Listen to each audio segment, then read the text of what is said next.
Ready to discover the enchanting world of Beatrix Potter beyond Peter Rabbit? Tonight, we're diving into new charming tales, starting right now to soothe you to sleep, and in this special collection, you'll uncover even more delightful characters and gentle adventures from Beatrix Potter's beloved universe. These aren't just stories, they're timeless lessons of friendship, bravery, and kindness, all beautifully narrated to guide your little ones into a peaceful sleep. What other charming creatures hide in her magical woodlands? And what new lessons await in these enchanting narratives? Settle in, relax, and let the classic charm of Beatrix Potter whisk you away to dreamland with tales you might not know, but will surely love.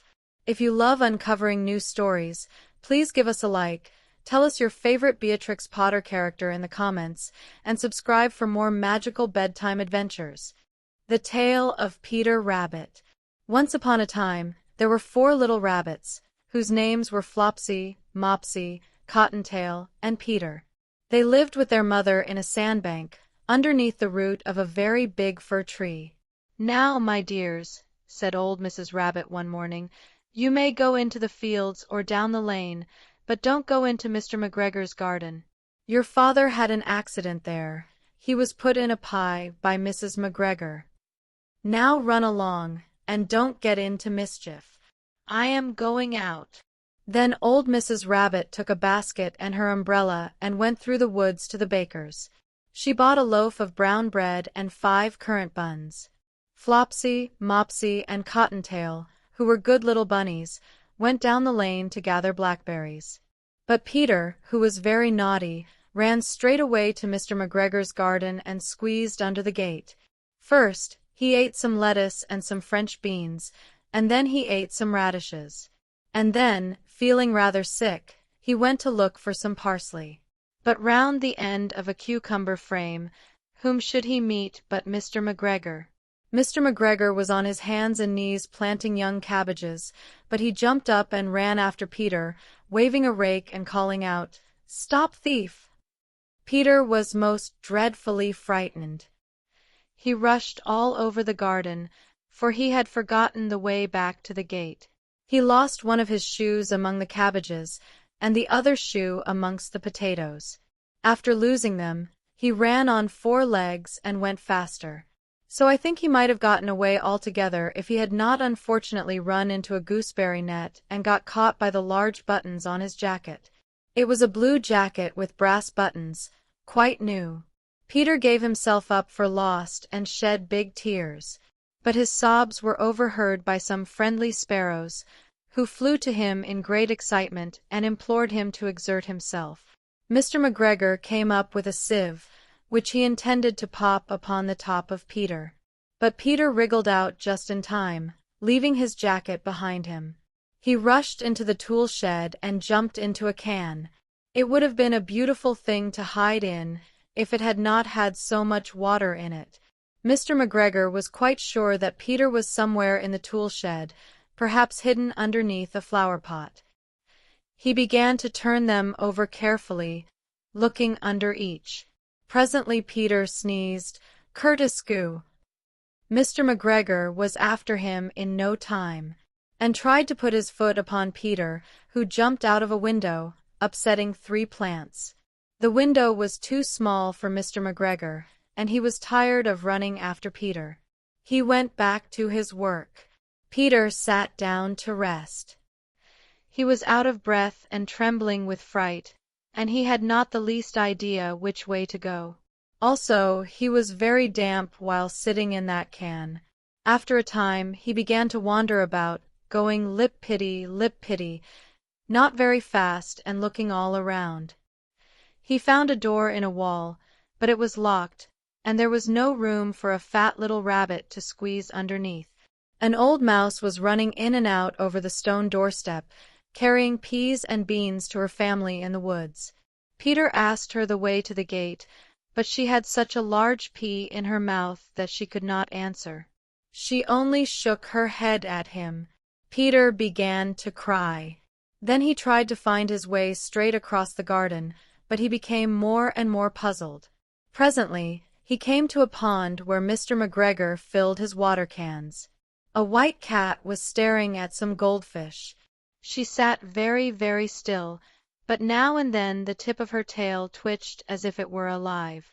Peter thought it best to go away without speaking to her. He had heard about cats from his cousin, little Benjamin Bunny. He went back towards the tool shed, but suddenly, quite close to him, he heard the noise of a hoe. Scrr rich, scratch, scratch, scritch. Peter scuttled underneath the bushes. But presently, as nothing happened, he came out and climbed upon a wheelbarrow and peeped over. The first thing he saw was Mr. McGregor hoeing onions. His back was turned towards Peter, and beyond him was the gate. Peter got down very quietly off the wheelbarrow and started running as fast as he could go, along a straight walk behind some blackcurrant bushes. Mr. McGregor caught sight of him at the corner, but Peter did not care. He slipped underneath the gate and was safe at last in the wood outside the garden. Mr. McGregor hung up the little jacket and the shoes for a scarecrow to frighten the blackbirds. Peter never stopped running or looked behind him till he got home to the big fir tree. He was so tired that he flopped down upon the nice soft sand on the floor of the rabbit hole and shut his eyes. His mother was busy cooking. She wondered what he had done with his clothes. It was the second little jacket and pair of shoes that Peter had lost in a fortnight. I am sorry to say that Peter was not very well during the evening. His mother put him to bed and made some chamomile tea, and she gave a dose of it to Peter. 1 tablespoonful to be taken at bedtime. But Flopsy, Mopsy, and Cottontail had bread and milk and blackberries for supper. The end. The Tale of Peter Rabbit. Once upon a time, there were 4 little rabbits, whose names were Flopsy, Mopsy, Cottontail, and Peter. They lived with their mother in a sandbank, underneath the root of a very big fir tree. "Now, my dears," said old Mrs. Rabbit one morning, "you may go into the fields or down the lane, but don't go into Mr. McGregor's garden. Your father had an accident there. He was put in a pie by Mrs. McGregor. Now run along, and don't get into mischief. I am going out." Then old Mrs. Rabbit took a basket and her umbrella and went through the woods to the baker's. She bought a loaf of brown bread and 5 currant buns. Flopsy, Mopsy, and Cottontail, who were good little bunnies, went down the lane to gather blackberries. But Peter, who was very naughty, ran straight away to Mr. McGregor's garden and squeezed under the gate. First, he ate some lettuce and some French beans, and then he ate some radishes. And then, feeling rather sick, he went to look for some parsley. But round the end of a cucumber frame, whom should he meet but Mr. McGregor? Mr. McGregor was on his hands and knees planting young cabbages, but he jumped up and ran after Peter, waving a rake and calling out, "Stop, thief!" Peter was most dreadfully frightened. He rushed all over the garden, for he had forgotten the way back to the gate. He lost one of his shoes among the cabbages, and the other shoe amongst the potatoes. After losing them, he ran on 4 legs and went faster. So I think he might have gotten away altogether if he had not unfortunately run into a gooseberry net and got caught by the large buttons on his jacket. It was a blue jacket with brass buttons, quite new. Peter gave himself up for lost and shed big tears. But his sobs were overheard by some friendly sparrows, who flew to him in great excitement and implored him to exert himself. Mr. McGregor came up with a sieve, which he intended to pop upon the top of Peter. But Peter wriggled out just in time, leaving his jacket behind him. He rushed into the tool shed and jumped into a can. It would have been a beautiful thing to hide in, if it had not had so much water in it. Mr. McGregor was quite sure that Peter was somewhere in the tool shed, perhaps hidden underneath a flower pot. He began to turn them over carefully, looking under each. Presently Peter sneezed, "Curtiscoo!" Mr. McGregor was after him in no time, and tried to put his foot upon Peter, who jumped out of a window, upsetting 3 plants. The window was too small for Mr. McGregor, and he was tired of running after Peter. He went back to his work. Peter sat down to rest. He was out of breath and trembling with fright, and he had not the least idea which way to go. Also, he was very damp while sitting in that can. After a time, he began to wander about, going lip pity, not very fast and looking all around. He found a door in a wall, but it was locked, and there was no room for a fat little rabbit to squeeze underneath. An old mouse was running in and out over the stone doorstep, carrying peas and beans to her family in the woods. Peter asked her the way to the gate, but she had such a large pea in her mouth that she could not answer. She only shook her head at him. Peter began to cry. Then he tried to find his way straight across the garden, but he became more and more puzzled. Presently, he came to a pond where Mr. McGregor filled his water cans. A white cat was staring at some goldfish. She sat very, very still, but now and then the tip of her tail twitched as if it were alive. Peter thought it best to go away without speaking to her. He had heard about cats from his cousin, little Benjamin Bunny. He went back towards the tool shed, but suddenly, quite close to him, he heard the noise of a hoe. Scrrrich, scratch, scratch, scritch. Peter scuttled underneath the bushes.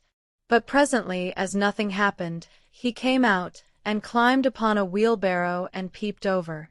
The first thing he saw was Mr. McGregor hoeing onions. His back was turned towards Peter, and beyond him was the gate. Peter got down very quietly off the wheelbarrow and started running as fast as he could go, along a straight walk behind some blackcurrant bushes. Mr. McGregor caught sight of him at the corner, but Peter did not care. He slipped underneath the gate and was safe at last in the wood outside the garden. Mr. McGregor hung up the little jacket and the shoes for a scarecrow to frighten the blackbirds. Peter never stopped running or looked behind him till he got home to the big fir tree. He was so tired that he flopped down upon the nice soft sand on the floor of the rabbit hole and shut his eyes. His mother was busy cooking. She wondered what he had done with his clothes. It was the second little jacket and pair of shoes that Peter had lost in a fortnight. I am sorry to say that Peter was not very well during the evening. His mother put him to bed and made some chamomile tea, and she gave a dose of it to Peter. 1 tablespoonful to be taken at bedtime.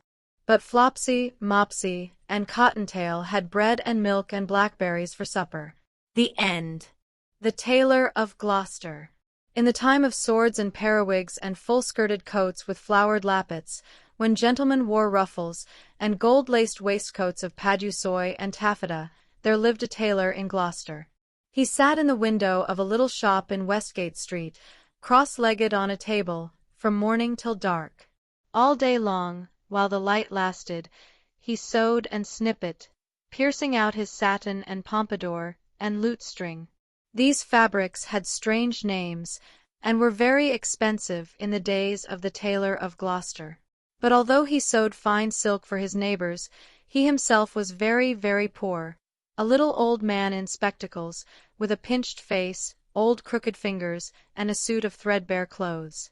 He cut his coats without waste, according to his embroidered cloth.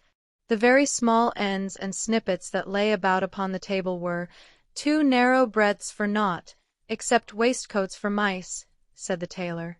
One bitter cold day near Christmas-time, the tailor began to make a coat of cherry-colored corded silk embroidered with pansies and roses, and a cream-colored satin waistcoat, trimmed with gauze and green worsted chenille, for the mayor of Gloucester. The tailor worked, and he talked to himself. He measured the silk, and turned it round, and trimmed it into shape with his shears. The table was all littered with cherry-colored snippets. No breadth at all, and cut on the cross, it is no breadth at all. Tippets for mice and ribbons for mobs. For mice, said the Tailor of Gloucester. When the snowflakes came down against the small leaded window-panes and shut out the light, the tailor had done his day's work. All the silk and satin lay cut out upon the table. There were 12 pieces for the coat and 4 pieces for the waistcoat, and there were pocket flaps and cuffs, and buttons all in order. For the lining of the coat there was fine yellow taffeta, and for the buttonholes of the waistcoat there was cherry-colored twist. And everything was ready to sew together in the morning, all measured and sufficient, except that there was wanting just one single skein of cherry-colored twisted silk.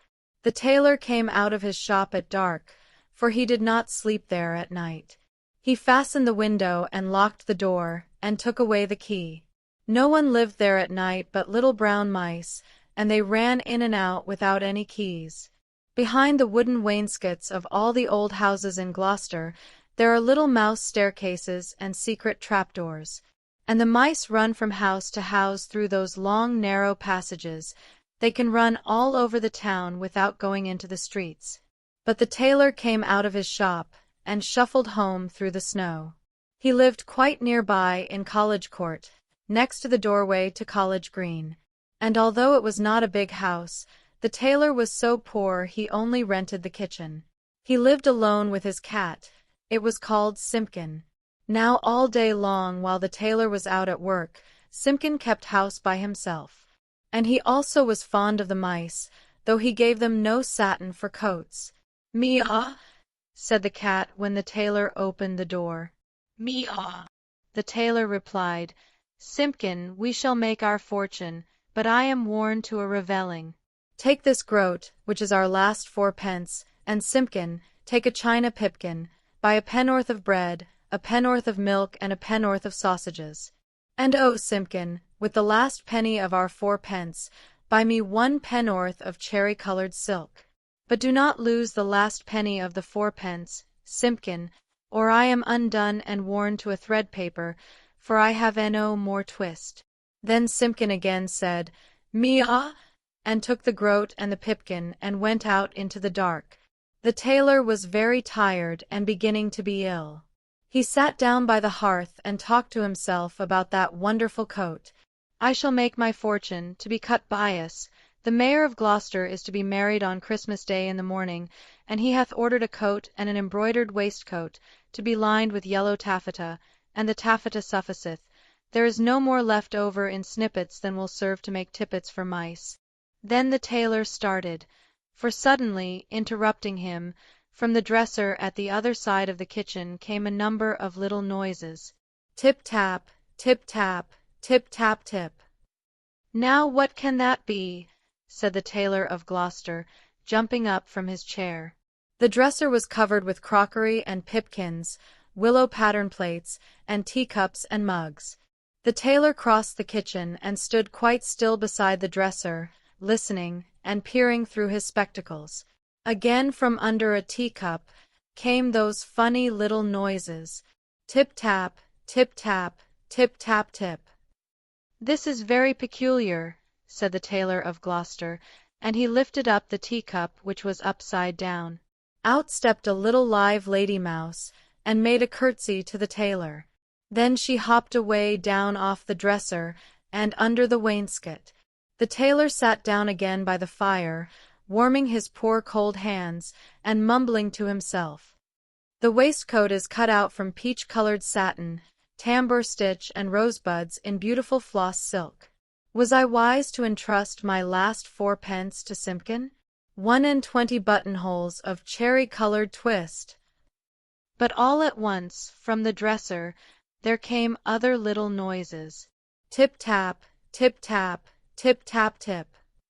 "This is extraordinary," said the tailor of Gloucester, and turned over another teacup, which was upside down. Out stepped a little gentleman mouse, and made a bow to the tailor. And then from all over the dresser came a chorus of little tappings, all sounding together, and answering one another, like watch beetles in an old worm-eaten window-shutter. Tip-tap, tip-tap, tip-tap-tip. And out from under teacups and from under bowls and basins stepped other and more little mice who hopped away down off the dresser and under the wainscot. The tailor sat down, close over the fire, lamenting, 1 and 20 buttonholes of cherry-colored silk, to be finished by noon on Saturday, and this is Tuesday evening. Was it right to let loose those mice, undoubtedly the property of Simpkin? Alack, I am undone, for I have no more twist." The little mice came out again, and listened to the tailor. They took notice of the pattern of that wonderful coat. They whispered to one another about the taffeta lining, and about little mouse tippets. And then all at once they all ran away together down the passage behind the wainscot, squeaking and calling to one another, as they ran from house to house, and not one mouse was left in the tailor's kitchen when Simpkin came back with a pipkin of milk. Simpkin opened the door and bounced in, with an angry grr-meow, like a cat that is vexed, for he hated the snow, and there was snow in his ears, and snow in his collar at the back of his neck. He put down the loaf and the sausages upon the dresser, and sniffed. "Simpkin," said the tailor, "where is my twist?" But Simpkin set down the pipkin of milk upon the dresser, and looked suspiciously at the teacups. He wanted his supper of a little fat mouse. "Simpkin," said the tailor, "where is my twist?" But Simpkin hid a little parcel privately in the teapot, and spit and growled at the tailor. And if Simpkin had been able to talk, he would have asked, "Where is my mouse?" "Alack, I am undone," said the tailor of Gloucester, and went sadly to bed. All that night long, Simpkin hunted and searched through the kitchen, peeping into cupboards and under the wainscot, and into the teapot where he had hidden that twist. But still he never found a mouse. Whenever the tailor muttered and talked in his sleep, Simpkin said, "Meowgarardus," and made strange horrid noises, as cats do at night. For the poor old tailor was very ill with a fever, tossing and turning in his four-post bed.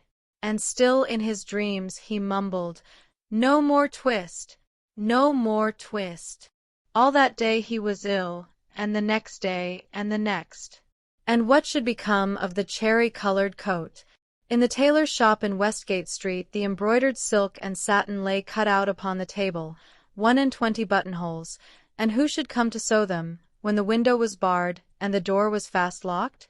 But that does not hinder the little brown mice. They run in and out without any keys through all the old houses in Gloucester.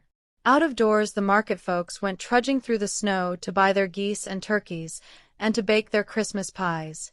But there would be no Christmas dinner for Simpkin and the poor old tailor of Gloucester. The tailor lay ill for 3 days and nights, and then it was Christmas Eve, and very late at night. The moon climbed up over the roofs and chimneys, and looked down over the gateway into College Court. There were no lights in the windows, nor any sound in the houses.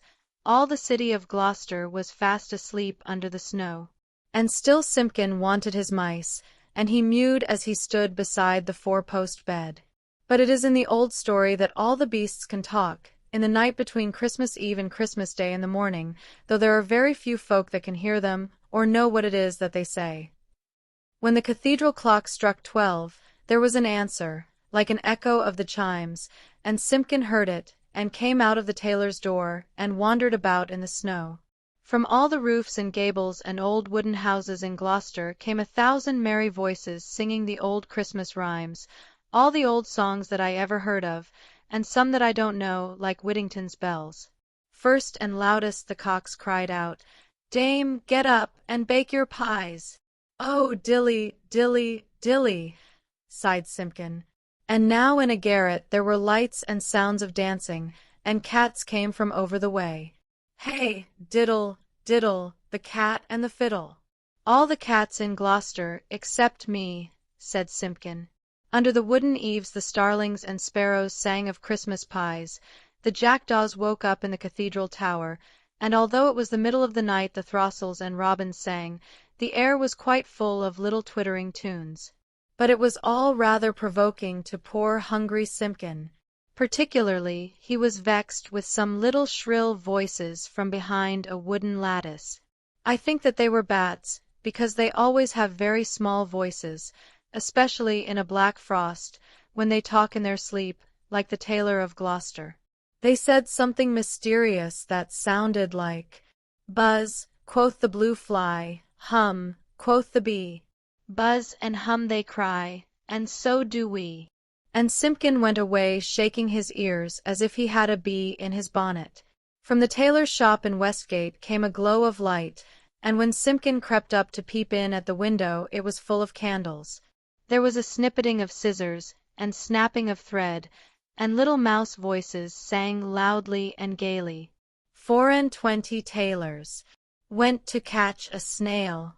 The best man amongst them durst not touch her tail. She put out her horns, like a little Kylo cow.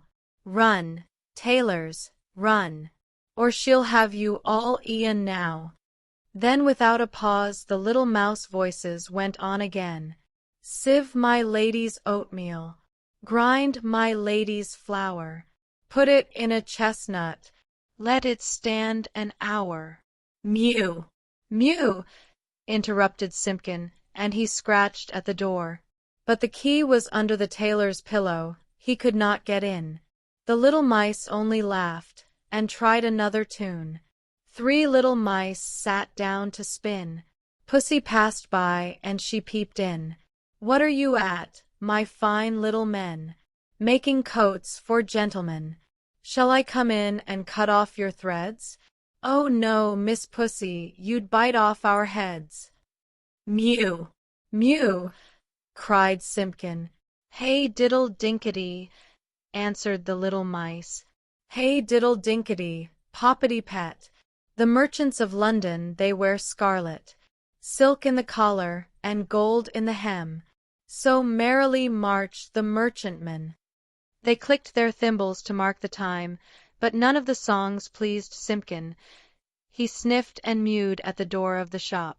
And then I bought a pipkin and a popkin, a slipkin and a slopkin, all for 1 farthing. And upon the kitchen dresser, added the rude little mice. Mew, scratch, scratch, scuffled Simpkin on the window-sill, while the little mice inside sprang to their feet, and all began to shout at once in little twittering voices, No more twist! No more twist! And they barred up the window shutters and shut out Simpkin. But still through the nicks in the shutters he could hear the click of thimbles and little mouse voices singing, No more twist! No more twist! Simpkin came away from the shop and went home, thinking in his mind. He found the poor old tailor without fever, sleeping peacefully. Then Simpkin went on tiptoe and took a little parcel of silk out of the teapot and looked at it in the moonlight, and he felt quite ashamed of his badness compared with those good little mice. When the tailor awoke in the morning, the first thing which he saw upon the patchwork quilt was a skein of cherry-colored twisted silk, and beside his bed stood the repentant Simpkin. Alack, I am worn to a revelling, said the tailor of Gloucester, but I have my twist. The sun was shining on the snow when the tailor got up and dressed, and came out into the street with Simpkin running before him. The starlings whistled on the chimney-stacks, and the throstles and robins sang, but they sang their own little noises, not the words they had sung in the night. Alack, said the tailor, I have my twist, but no more strength nor time than will serve to make me 1 single buttonhole, for this is Christmas Day in the morning. The mayor of Gloucester shall be married by noon, and where is his cherry-colored coat? He unlocked the door of the little shop in Westgate Street, and Simpkin ran in, like a cat that expects something. But there was no one there, not even 1 little brown mouse. The boards were swept clean, the little ends of thread and the little silk snippets were all tidied away and gone from off the floor. But upon the table, oh joy! The tailor gave a shout. There, where he had left plain cuttings of silk, there lay the most beautifulest coat and embroidered satin waistcoat that ever were worn by a mayor of Gloucester. There were roses and pansies upon the facings of the coat, and the waistcoat was worked with poppies and cornflowers. Everything was finished except just 1 single cherry-colored buttonhole, and where that buttonhole was wanting there was pinned a scrap of paper with these words, in little teeny-weeny writing, No more twist. And from then began the luck of the tailor of Gloucester. He grew quite stout, and he grew quite rich. He made the most wonderful waistcoats for all the rich merchants of Gloucester, and for all the fine gentlemen of the country round. Never were seen such ruffles, or such embroidered cuffs and lappets. But his buttonholes were the greatest triumph of it all. The stitches of those buttonholes were so neat, so neat. I wonder how they could be stitched by an old man in spectacles, with crooked old fingers, and a tailor's thimble. The stitches of those buttonholes were so small, they looked as if they had been made by little mice. The end. The Tale of Benjamin Bunny. One morning, a little rabbit sat on a bank. He pricked his ears and listened to the trit-trot of a pony. A gig was coming along the road, driven by Mr. McGregor, and beside him sat Mrs. McGregor in her best bonnet. As soon as they had passed, little Benjamin Bunny slid down into the road and set off, with a hop, skip, and a jump, to call upon his relations, who lived in the woods at the back of Mr. McGregor's garden. That wood was full of rabbit holes. In the neatest, sandiest hole of all lived Benjamin's aunt and his cousins, Flopsy, Mopsy, Cottontail, and Peter. Old Mrs. Rabbit was a widow. She earned her living by knitting rabbit wool mittens and muffetees. I once bought a pair at a bazaar. She also sold herbs, rosemary tea, and rabbit tobacco, which is what we call lavender. Little Benjamin did not very much want to see his aunt. He came around the back of the fir tree and nearly tumbled on top of his cousin Peter. Peter was sitting by himself. He looked poorly and was dressed in a red cotton pocket handkerchief. "Peter," said little Benjamin in a whisper, "who has got your clothes?" Peter replied, "The scarecrow in Mr. McGregor's garden," and described how he had been chased about the garden and had dropped his shoes and coat. Little Benjamin sat down beside his cousin and assured him that Mr. McGregor had gone out in a gig, and Mrs. McGregor also, and certainly for the day, because she was wearing her best bonnet. Peter said he hoped that it would rain. At this point, old Mrs. Rabbit's voice was heard inside the rabbit hole, calling, "Cottontail, Cottontail, fetch some more chamomile." Peter said he thought he might feel better if he went for a walk. They went away hand in hand and got upon the flat top of the wall at the bottom of the wood. From here, they looked down into Mr. McGregor's garden. Peter's coat and shoes were plainly to be seen upon the scarecrow, topped with an old tam-o'-shanter of Mr. McGregor's. Little Benjamin said, "It spoils people's clothes to squeeze under a gate. The proper way to get in is to climb down a pear tree." Peter fell down head first, but it was of no consequence, as the bed below was newly raked and quite soft. It had been sown with lettuces. They left a great many odd little footmarks all over the bed, especially little Benjamin, who was wearing clogs. Little Benjamin said that the first thing to be done was to get back Peter's clothes, in order that they might be able to use the pocket handkerchief. They took them off the scarecrow. There had been rain during the night, there was water in the shoes, and the coat was somewhat shrunk. Benjamin tried on the tam-o'-shanter, but it was too big for him. Then he suggested that they should fill the pocket handkerchief with onions, as a little present for his aunt. Peter did not seem to be enjoying himself. He kept hearing noises. Benjamin, on the contrary, was perfectly at home and ate a lettuce leaf. He said that he was in the habit of coming to the garden with his father to get lettuce for their Sunday dinner. The name of little Benjamin's papa was old Mr. Benjamin Bunny. The lettuce certainly was very fine. Peter did not eat anything. He said he would like to go home. Presently, he dropped half the onions. Little Benjamin said that it was not possible to get back up the pear tree with a load of vegetables. He led the way boldly towards the other end of the garden. They went along a little walk on planks, under a sunny, red brick wall. The mice sat on their doorsteps cracking cherry stones. They winked at Peter Rabbit and little Benjamin Bunny. Presently, Peter let the pocket handkerchief go again. They got amongst flower pots, frames, and tubs. Peter heard noises worse than ever. His eyes were as big as lollipops. He was a step or two in front of his cousin when he suddenly stopped. "This is what those little rabbits saw around that corner," Little Benjamin took one look, and then, in half a minute less than no time, he hid himself and Peter and the onions underneath a large basket. The cat got up and stretched herself, and came and sniffed at the basket. Perhaps she liked the smell of onions. Anyway, she sat down on top of the basket. She sat there for 5 hours.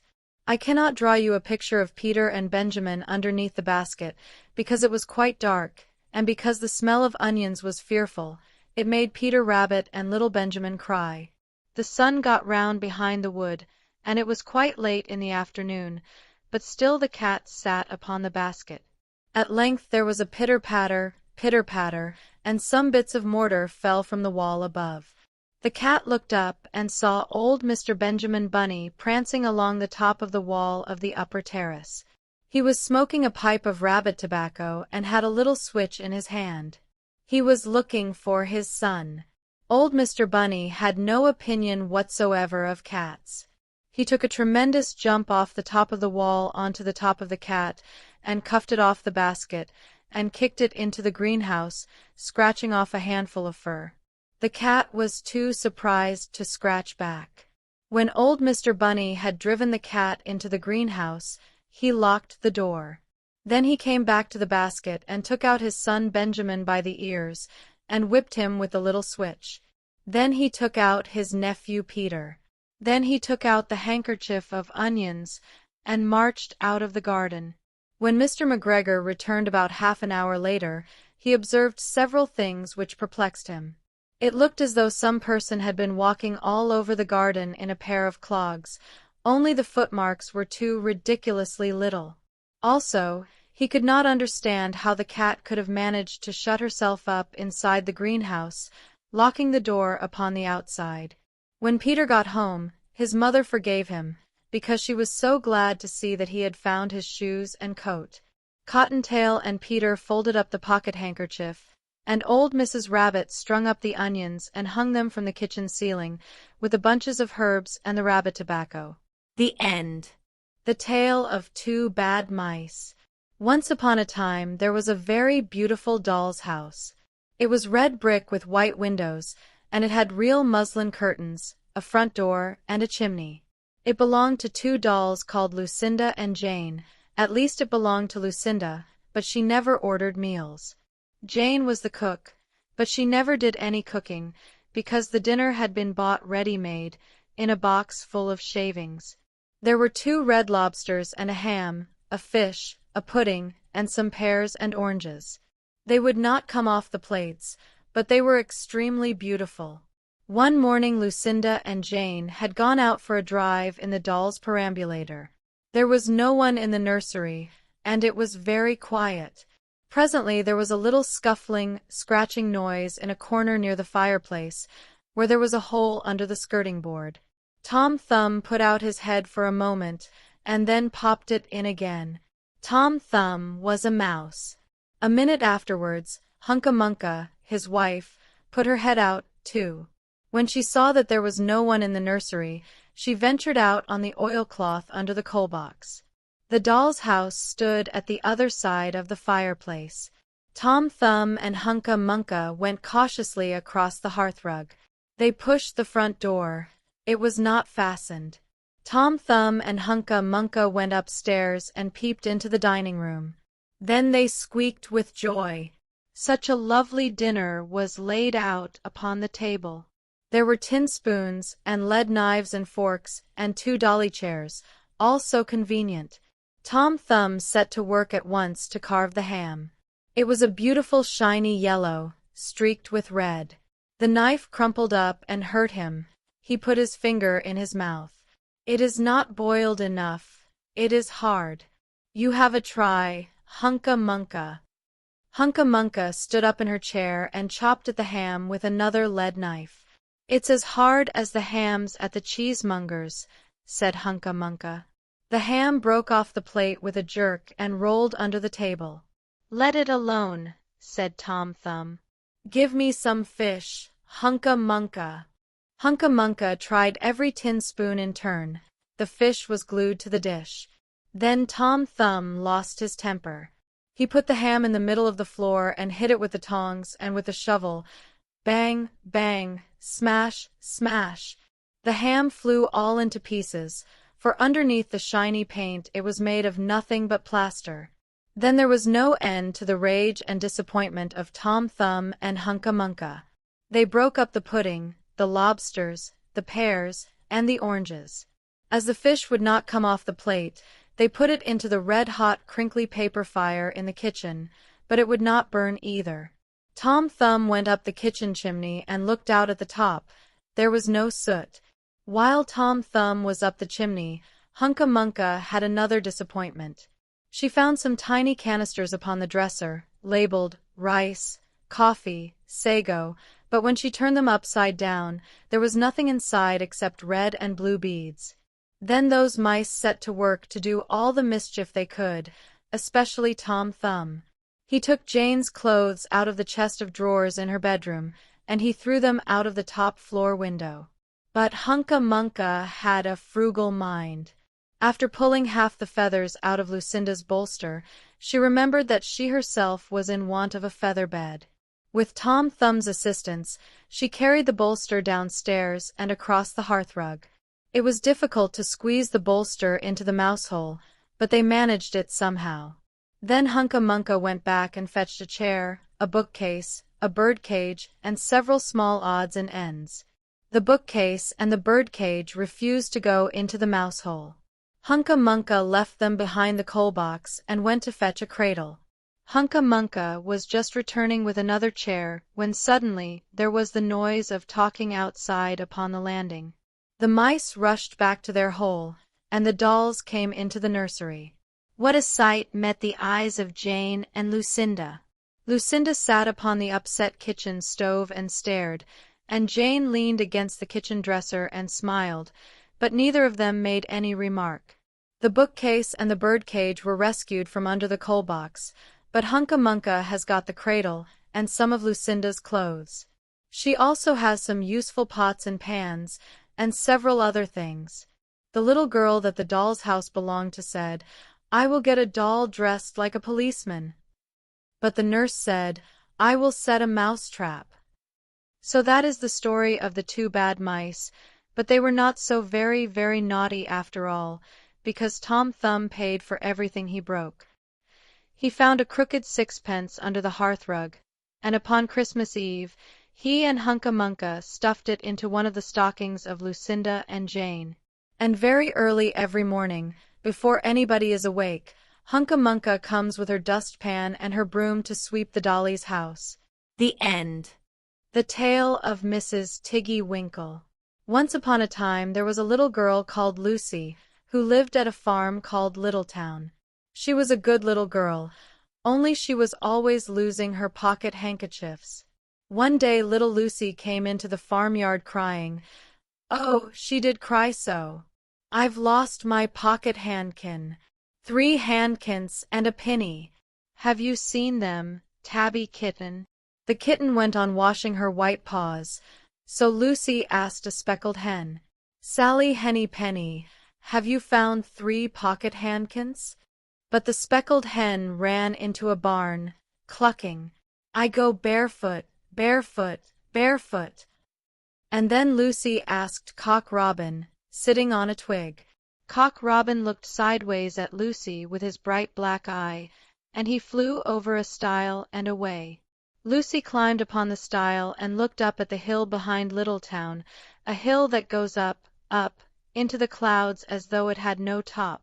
And a great way up the hillside she thought she saw some white things spread upon the grass. Lucy scrambled up the hill as fast as her stout legs would carry her. She ran along a steep pathway, up and up, until Littletown was right away down below. She could have dropped a pebble down the chimney. Presently she came to a spring, bubbling out from the hillside. Someone had stood a tin can upon a stone to catch the water, but the water was already running over, for the can was no bigger than an egg cup. And where the sand upon the path was wet, there were footmarks of a very small person. Lucy ran on and on. The path ended under a big rock. The grass was short and green, and there were clothes props cut from bracken stems, with lines of plaited rushes, and a heap of tiny clothes pins, but no pocket handkerchiefs. But there was something else, a door, straight into the hill, and inside it someone was singing, lily white and clean, oh, with little frills between, oh, smooth and hot, red rusty spot, never here to be seen, oh. Lucy knocked, once, twice, and interrupted the song. A little frightened voice called out, "Who's that?" Lucy opened the door, and what do you think there was inside the hill? A nice clean kitchen with a flagged floor and wooden beams, just like any other farm kitchen. Only the ceiling was so low that Lucy's head nearly touched it, and the pots and pans were small, and so was everything there. There was a nice hot singy smell, and at the table, with an iron in her hand, stood a very stout short person staring anxiously at Lucy. Her print gown was tucked up, and she was wearing a large apron over her striped petticoat. Her little black nose went sniffle, sniffle, snuffle, and her eyes went twinkle, twinkle, and underneath her cap, where Lucy had yellow curls, that little person had prickles. "Who are you?" said Lucy. "Have you seen my pocket handkins?" The little person made a bob curtsy. "Oh, yes, if you please, my name is Mrs. Tiggy-Winkle. Oh, yes, if you please, I'm an excellent clear starcher." And she took something out of a clothes basket, and spread it on the ironing blanket. "What's that thing?" said Lucy. "That's not my pocket handkin?" "Oh, no, if you please, that's a little scarlet waistcoat belonging to Cock Robin." And she ironed it and folded it, and put it on one side. Then she took something else off a clothes horse. "That isn't my pinny," said Lucy. "Oh, no, if you please, that's a damask tablecloth belonging to Jenny Wren. Look how it's stained with currant wine." "It's very bad to wash," said Mrs. Tiggy-Winkle. Mrs. Tiggy-Winkle's nose went sniffle, sniffle, snuffle, and her eyes went twinkle, twinkle, and she fetched another hot iron from the fire. "There's one of my pocket handkins," cried Lucy, "and there's my pinny." Mrs. Tiggy-Winkle ironed it and shook out the frills. "Oh, that is lovely," said Lucy. "And what are those long yellow things with fingers like gloves?" "Oh, that's a pair of stockings belonging to Sally Henny Penny. Look how she's worn the heels out with scratching in the yard. She'll very soon go barefoot," said Mrs. Tiggy-Winkle. "Why, there's another hankersniff, but it isn't mine. It's red? Oh, no, if you please, that one belongs to old Mrs. Rabbit, and it smelled of onions." "I've had to wash it separately. I can't get rid of the smell." "There's another one of mine," said Lucy. "What are those funny little white things?" "That's a pair of mittens belonging to Tabby Kitten. I only have to iron them. She washes them herself." "There's my last pocket handkin," said Lucy. "And what are you dipping into the basin of starch?" "They're little dicky shirt fronts belonging to Tom Titmouse, most terrible in particular," said Mrs. Tiggy-Winkle. "Now I've finished my ironing, I'm going to air some clothes." "What are these dear soft fluffy things?" said Lucy. "Oh, those are woolly coats belonging to the little lambs at Skelgill." "Will their jackets take off?" asked Lucy. "Oh, yes, if you please, Look at the sheep mark on the shoulder. And here's one marked for Gatesgarth, and 3 that come from Littletown. They're always marked at washing," said Mrs. Tiggy-Winkle. And she hung up all sorts and sizes of clothes, small brown coats of mice, and one velvety black moleskin waistcoat, and a red tailcoat with no tail belonging to Squirrel Nutkin, and a very much shrunk blue jacket belonging to Peter Rabbit, and a petticoat, not marked, that had gone lost in the washing, and at last the basket was empty. Then Mrs. Tiggy-Winkle made tea, a cup for herself and a cup for Lucy. They sat before the fire on a bench and looked sideways at one another. Mrs. Tiggy-Winkle's hand, holding the teacup, was very, very brown, and very, very wrinkly with the soapsuds, and all through her gown and her cap there were hairpins sticking wrong end out, so that Lucy didn't like to sit too near her. When they had finished tea, they tied up the clothes in bundles, and Lucy's pocket handkerchiefs were folded up inside her clean pinny and fastened with a silver safety pin. And then they made up the fire with turf, and came out and locked the door, and hid the key under the door-sill. Then away down the hill trotted Lucy and Mrs. Tiggy Winkle with the bundles of clothes. All the way down the path little animals came out of the fern to meet them. The very first that they met were Peter Rabbit and Benjamin Bunny, and she gave them their nice clean clothes, and all the little animals and birds were so very much obliged to dear Mrs. Tiggy Winkle, so that at the bottom of the hill, when they came to the stile, there was nothing left to carry except Lucy's one little bundle. Lucy scrambled up the stile with a bundle in her hand, and then she turned to say good night, and to thank the washerwoman, but what a very odd thing! Mrs. Tiggy Winkle had not waited either for thanks or for the washing bill. She was running up the hill, and where was her white frilled cap? And her shawl? And her gown? And her petticoat? And how small she had grown, and how brown, and covered with prickles! Why, Mrs. Tiggy Winkle was nothing but a hedgehog. Now some people say that little Lucy had been asleep upon the stile, but then how could she have found 3 clean pocket handkins and a pinny pinned with a silver safety pin? And besides, I have seen that door into the back of the hill called Cat Bell's, and besides I am very well acquainted with dear Mrs. Tiggy Winkle. The end. The Tale of the Pie and the Patty Pan. Once upon a time there was a pussy-cat called Ribby, who invited a little dog called Duchess to tea. "Come in good time, my dear Duchess," said Ribby's letter, "and we will have something so very nice. I am baking it in a pie dish with a pink rim. You never tasted anything so good, and you shall eat it all." "I will eat muffins, my dear Duchess," wrote Ribby.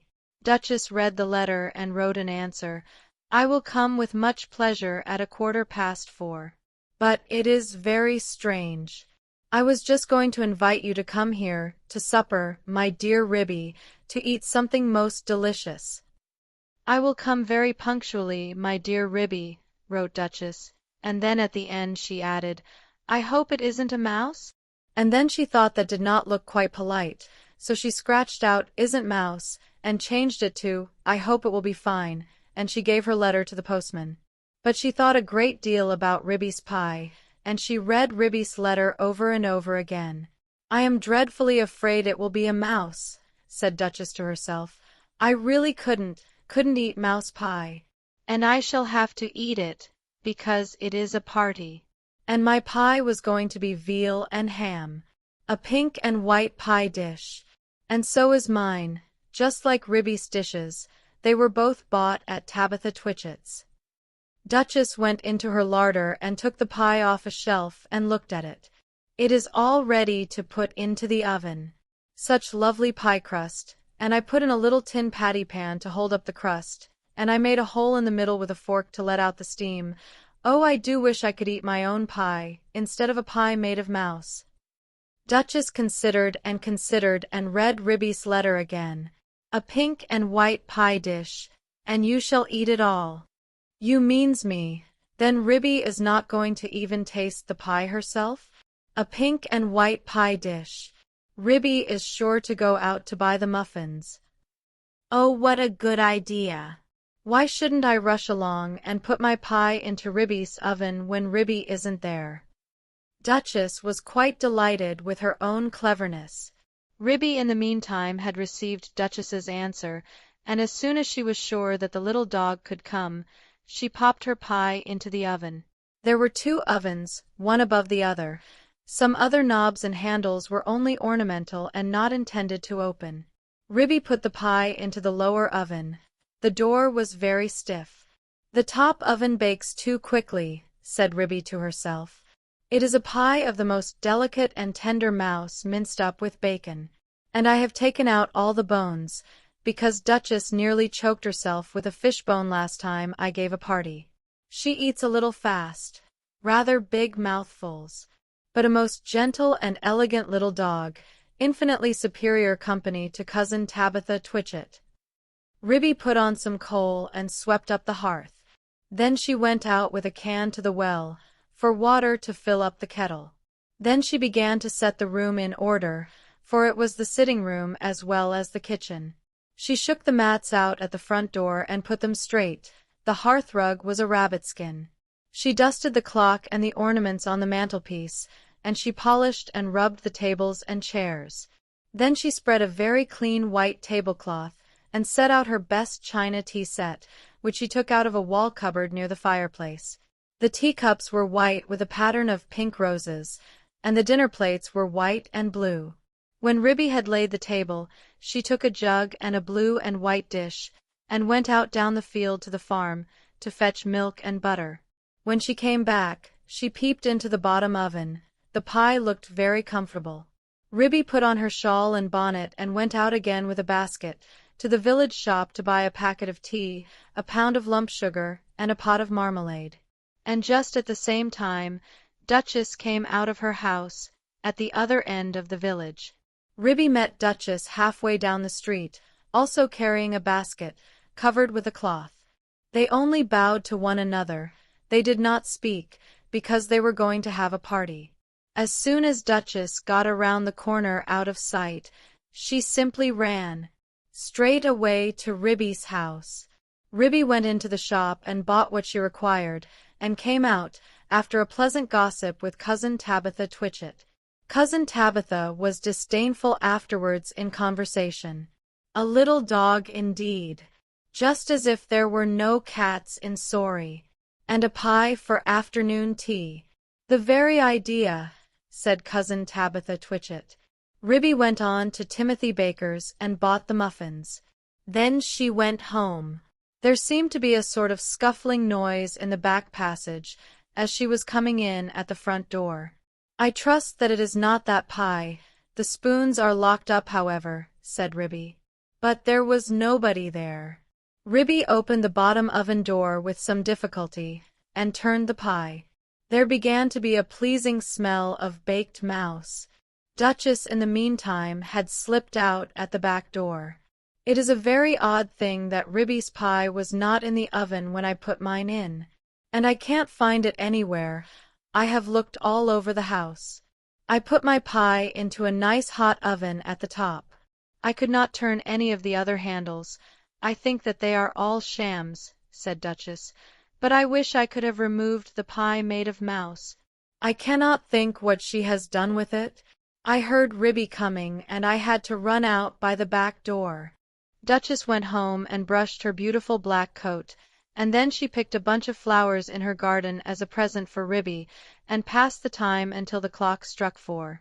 Ribby, having assured herself by careful search that there was really no one hiding in the cupboard or in the larder, went upstairs to change her dress. She put on a lilac silk gown, for the party, and an embroidered muslin apron and tippet. It is very strange, said Ribby. I did not think I left that drawer pulled out. Has somebody been trying on my mittens? She came downstairs again, and made the tea, and put the teapot on the hob.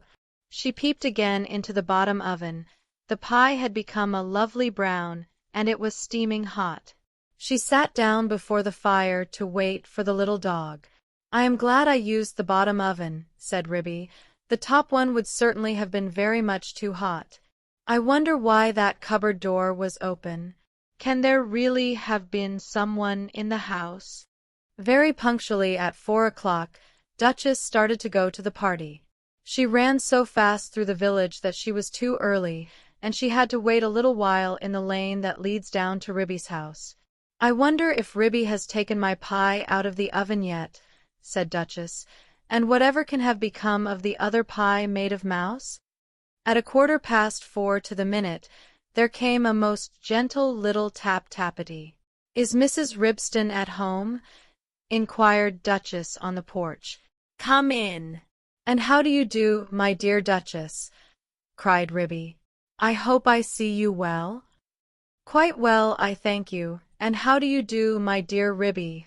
Said Duchess. I've brought you some flowers. What a delicious smell of pie!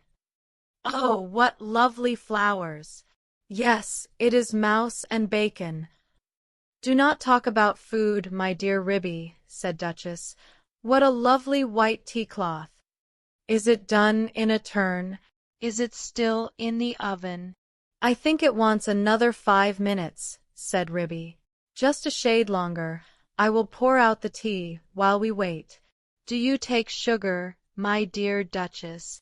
Oh yes, please, my dear Ribby, and may I have a lump upon my nose? With pleasure, my dear Duchess. How beautifully you beg. Oh, how sweetly pretty. Duchess sat up with the sugar on her nose and sniffed. How good that pie smells. I do love veal and ham. I mean to say mouse and bacon. She dropped the sugar in confusion and had to go hunting under the tea table, so did not see which oven Ribby opened in order to get out the pie. Ribby set the pie upon the table. There was a very savory smell. Duchess came out from under the tablecloth munching sugar, and sat up on a chair. I will first cut the pie for you. I am going to have muffin and marmalade, said Ribby. Do you really prefer muffins? Mind the patty pan. I beg your pardon, said Ribby. May I pass you the marmalade? Said Duchess hurriedly. The pie proved extremely toothsome, and the muffins light and hot. They disappeared rapidly, especially the pie. I think, thought the Duchess to herself, I think it would be wiser if I helped myself to the pie, though Ribby did not seem to notice anything when she was cutting it. What very small fine pieces it has cooked into. I did not remember that I had minced it up so fine. I suppose this is a quicker oven than my own. How fast Duchess is eating, thought Ribby to herself as she buttered her 5th muffin. The pie dish was emptying rapidly. Duchess had 4 helpings already, and was fumbling with the spoon. A little more bacon, my dear Duchess, said Ribby. Thank you, my dear Ribby. I was only feeling for the patty pan. The patty pan? My dear Duchess. The patty pan that held up the pie crust, said Duchess, blushing under her black coat. Oh, I didn't put one in, my dear Duchess, said Ribby. I don't think that it is necessary in pies made of mouse. Duchess fumbled with the spoon. I can't find it, she said anxiously. There isn't a patty pan, said Ribby, looking perplexed. Yes, indeed, my dear Ribby. Where can it have gone to? Said Duchess. There most certainly is not one, my dear Duchess. I disapprove of tin articles in puddings and pies. It is most undesirable, especially when people swallow in lumps, she added in a lower voice. Duchess looked very much alarmed, and continued to scoop the inside of the pie dish. My great-aunt Squintina, grandmother of cousin Tabitha Twitchit, died of a thimble in a Christmas plum pudding. I never put any metal in my puddings or pies. Duchess looked aghast, and tilted up the pie dish. I have only 4 patty pans, and they are all in the cupboard. Duchess set up a howl. I shall die. I shall die. I have swallowed a patty pan. Oh, my dear Ribby, I do feel so ill. It is impossible, my dear Duchess. There was not a patty pan. Duchess moaned and whined and rocked herself about. Oh, I feel so dreadful. I have swallowed a patty pan. There was nothing in the pie, said Ribby severely. Yes, there was, my dear Ribby. I am sure I have swallowed it. Let me prop you up with a pillow, my dear Duchess. Where do you think you feel it? Oh, I do feel so ill all over me, my dear Ribby. I have swallowed a large tin patty pan with a sharp scalloped edge. Shall I run for the doctor? I will just lock up the spoons. Oh, yes, yes. Fetch Dr. Maggotty, my dear Ribby. He is a pie himself. He will certainly understand. Ribby settled Duchess in an armchair before the fire, and went out and hurried to the village to look for the doctor. She found him at the smithy. He was occupied in putting rusty nails into a bottle of ink which he had obtained at the post office. Gammon? Ha! H.A., said he, with his head on one side. Ribby explained that her guest had swallowed a patty pan. Spinach? Ha! H.A., said he, and accompanied her with alacrity. He hopped so fast that Ribby had to run. It was most conspicuous. All the village could see that Ribby was fetching the doctor. I knew they would overeat themselves, said Cousin Tabitha Twitchit. But while Ribby had been hunting for the doctor, a curious thing had happened to Duchess, who had been left by herself, sitting before the fire, sighing and groaning and feeling very unhappy. How could I have swallowed it? Such a large thing as a patty pan. She got up and went to the table, and felt inside the pie dish again with a spoon. No, there is no patty pan, and I put one in, and nobody has eaten pie except me, so I must have swallowed it. She sat down again, and stared mournfully at the grate. The fire crackled and danced, and something sizzled. Duchess started. She opened the door of the top oven. Out came a rich, steamy flavor of veal and ham, and there stood a fine brown pie, and through a hole in the top of the pie crust there was a glimpse of a little tin patty pan. Duchess drew a long breath. Then I must have been eating mouse. No wonder I feel ill.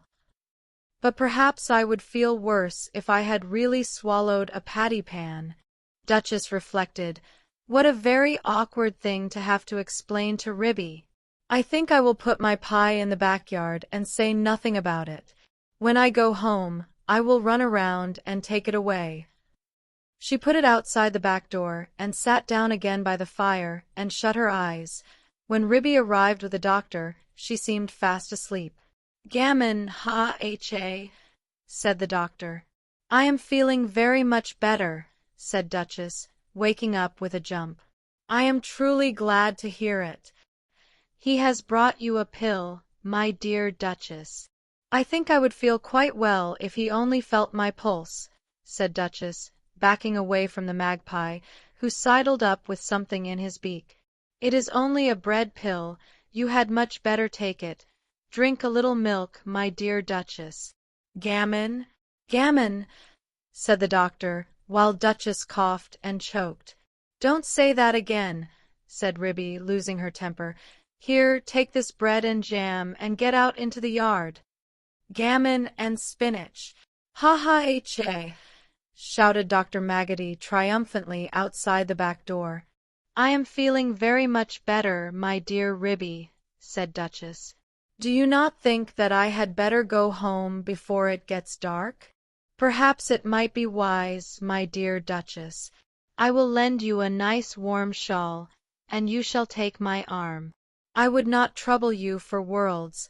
I feel wonderfully better. One pill of Dr. Maggotty. Indeed, it is most admirable, if it has cured you of a patty pan.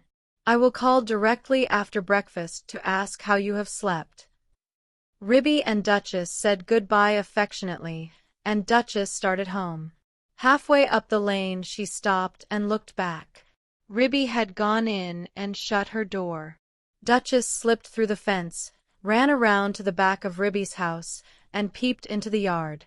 Upon the roof of the pigsty sat Dr. Maggotty and 3 jackdaws. The jackdaws were eating pie crust, and the magpie was drinking gravy out of a patty pan. Gammon, ha-ha, he shouted when he saw Duchess's little black nose peeping round the corner. Duchess ran home feeling uncommonly silly. When Ribby came out for a pailful of water to wash up the tea things, she found a pink and white pie dish lying smashed in the middle of the yard. The patty pan was under the pump, where Dr. Maggotty had considerately left it. Ribby stared with amazement. Did you ever see the like? So there really was a patty pan. But my patty pans are all in the kitchen cupboard. Well, I never did. Next time I want to throw a party, I will invite Cousin Tabitha Twitchit. The end. The story of Miss Moppet. This is a cat called Miss Moppet. She thinks she has heard a mouse. This is the mouse peeping out from behind the cupboard and making fun of Miss Moppet. He is not afraid of a kitten. This is Miss Moppet jumping just too late. She misses the mouse and hits her own head. She thinks it is a very hard cupboard. The mouse watches Miss Moppet from the top of the cupboard. Miss Moppet ties up her head in a duster and sits before the fire. The mouse thinks she is looking very ill. He comes sliding down the bell pull. Miss Moppet looks worse and worse. The mouse comes a little nearer. Miss Moppet holds her poor head in her paws and looks at him through a hole in the duster. The mouse comes very close. And then, all of a sudden, Miss Moppet jumps upon the mouse. And because the mouse has teased Miss Moppet thinks she will tease the mouse, which is not at all nice of Miss Moppet. She ties him up in the duster and tosses it about like a ball. But she forgot about that hole in the duster, and when she untied it, there was no mouse. He has wriggled out and run away, and he is dancing a jig on the top of the cupboard. The end. The Tale of Mr. Jeremy Fisher. Once upon a time, there was a frog called Mr. Jeremy Fisher. He lived in a little damp house amongst the buttercups at the edge of a pond. The water was all slippy-sloppy in the larder and in the back passage. But Mr. Jeremy liked getting his feet wet. Nobody ever scolded him, and he never caught a cold. He was quite pleased when he looked out and saw large drops of rain splashing in the pond. "I will get some worms and go fishing and catch a dish of minnows for my dinner," said Mr. Jeremy Fisher. "If I catch more than 5 fish, I will invite my friends Mr. Alderman Ptolemy Tortoise and Sir Isaac Newton." The alderman, however, eats salad. Mr. Jeremy put on a mackintosh and a pair of shiny galoshes. He took his rod and basket and set off with enormous hops to the place where he kept his boat. The boat was round and green, and very like the other lily leaves. It was tied to a water plant in the middle of the pond. Mr. Jeremy took a reed pole and pushed the boat out into open water. "I know a good place for minnows," said Mr. Jeremy Fisher. Mr. Jeremy stuck his pole into the mud and fastened the boat to it. Then he settled himself cross-legged and arranged his fishing tackle. He had the dearest little red float. His rod was a tough stalk of grass, his line was a fine long white horsehair, and he tied a little wriggling worm at the end. The rain trickled down his back, and for nearly an hour he stared at the float. "This is getting tiresome. I think I should like some lunch," said Mr. Jeremy Fisher. He punted back again amongst the water plants and took some lunch out of his basket. "I will eat a butterfly sandwich and wait until the shower is over," said Mr. Jeremy Fisher. A great big water beetle came up underneath the lily leaf and tweaked the toe of one of his galoshes. Mr. Jeremy crossed his legs up shorter, out of reach, and went on eating his sandwich. Once or twice something moved about with a rustle and a splash amongst the rushes at the side of the pond. "I trust that is not a rat," said Mr. Jeremy Fisher.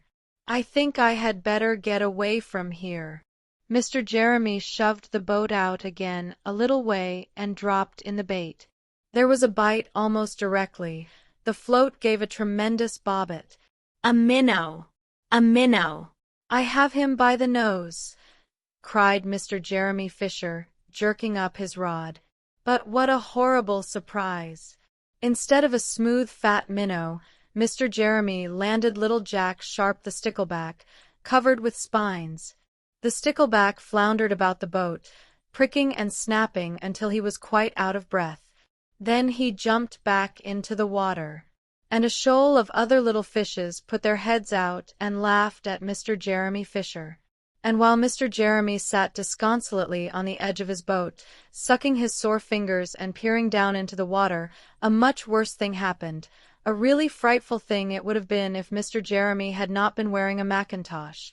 A great big enormous trout came up, kerplop ppp, with a splash, and it seized Mr. Jeremy with a snap. "Ow! Ow! Ow!"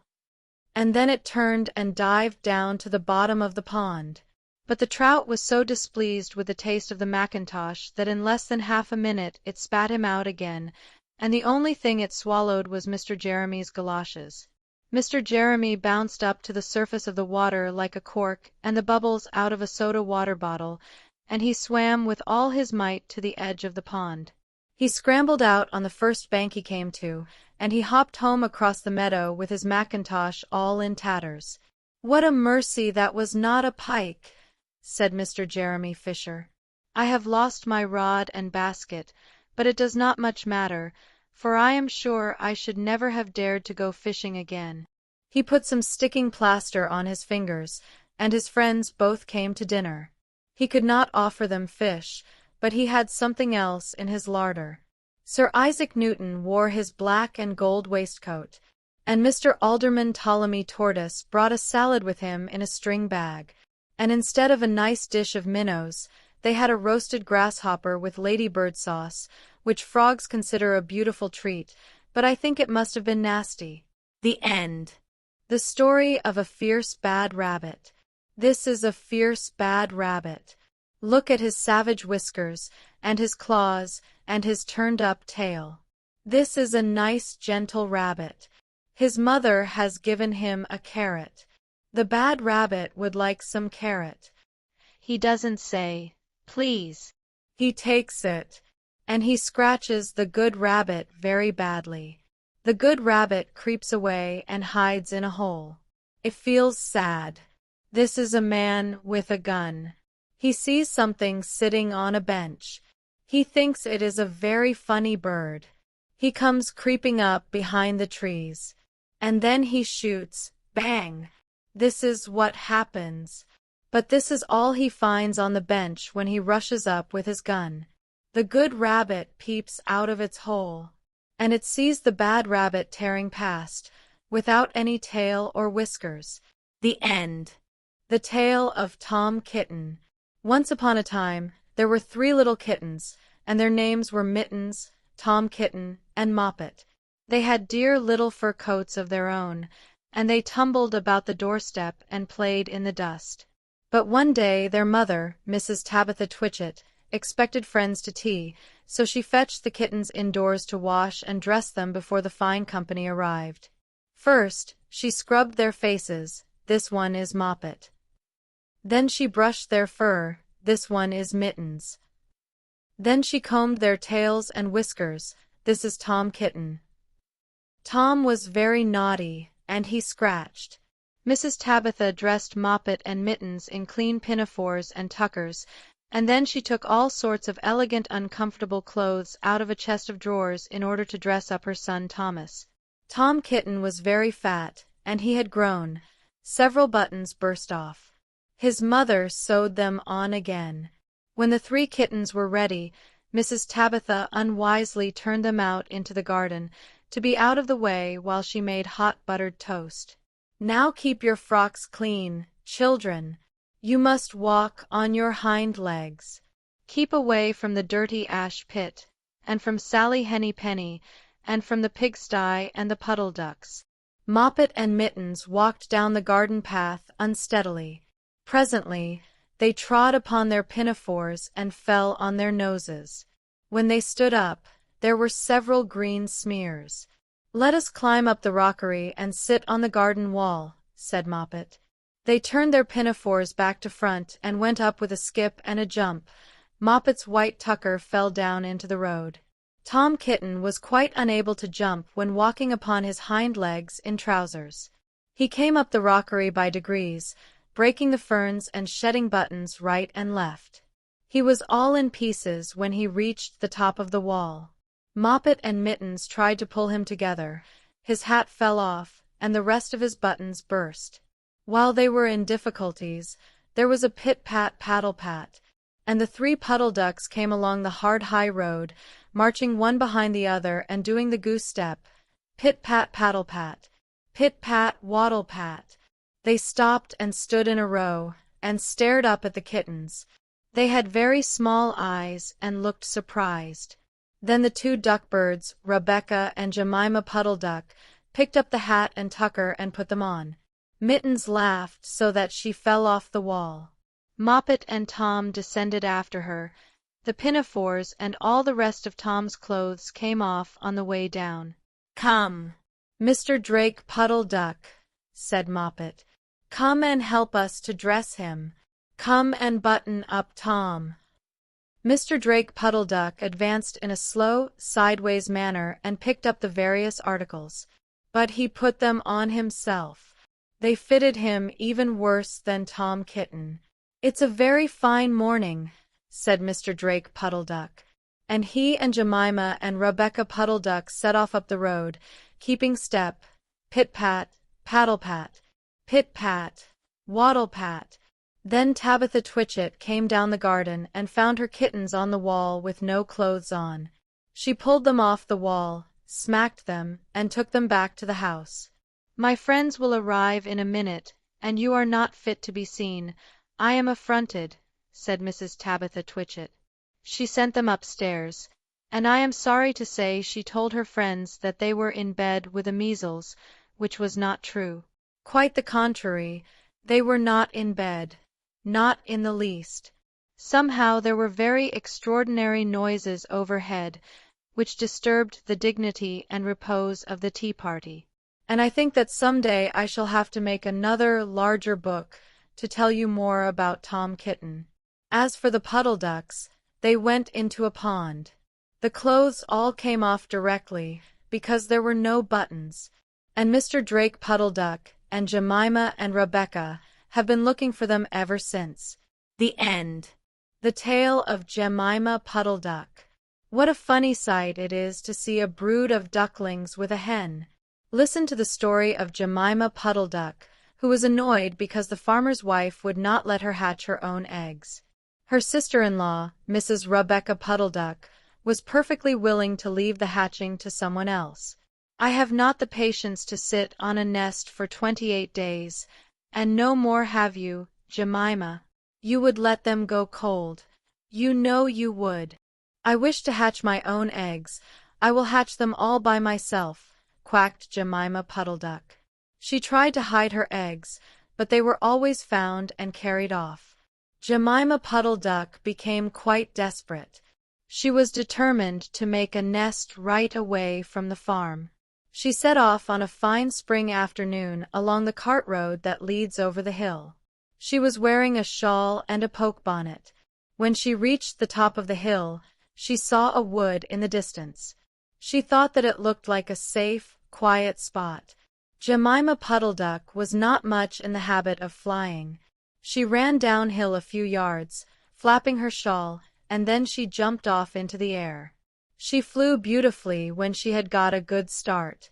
She skimmed along over the treetops until she saw an open place in the middle of the wood, where the trees and brushwood had been cleared.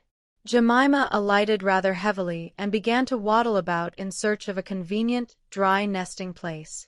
She rather fancied a tree stump amongst some tall foxgloves. But, seated upon the stump, she was startled to find an elegantly dressed gentleman reading a newspaper. He had black, prick ears and sandy-colored whiskers. "Quack!" said Jemima Puddle Duck, with her head and her bonnet on one side. "Quack!"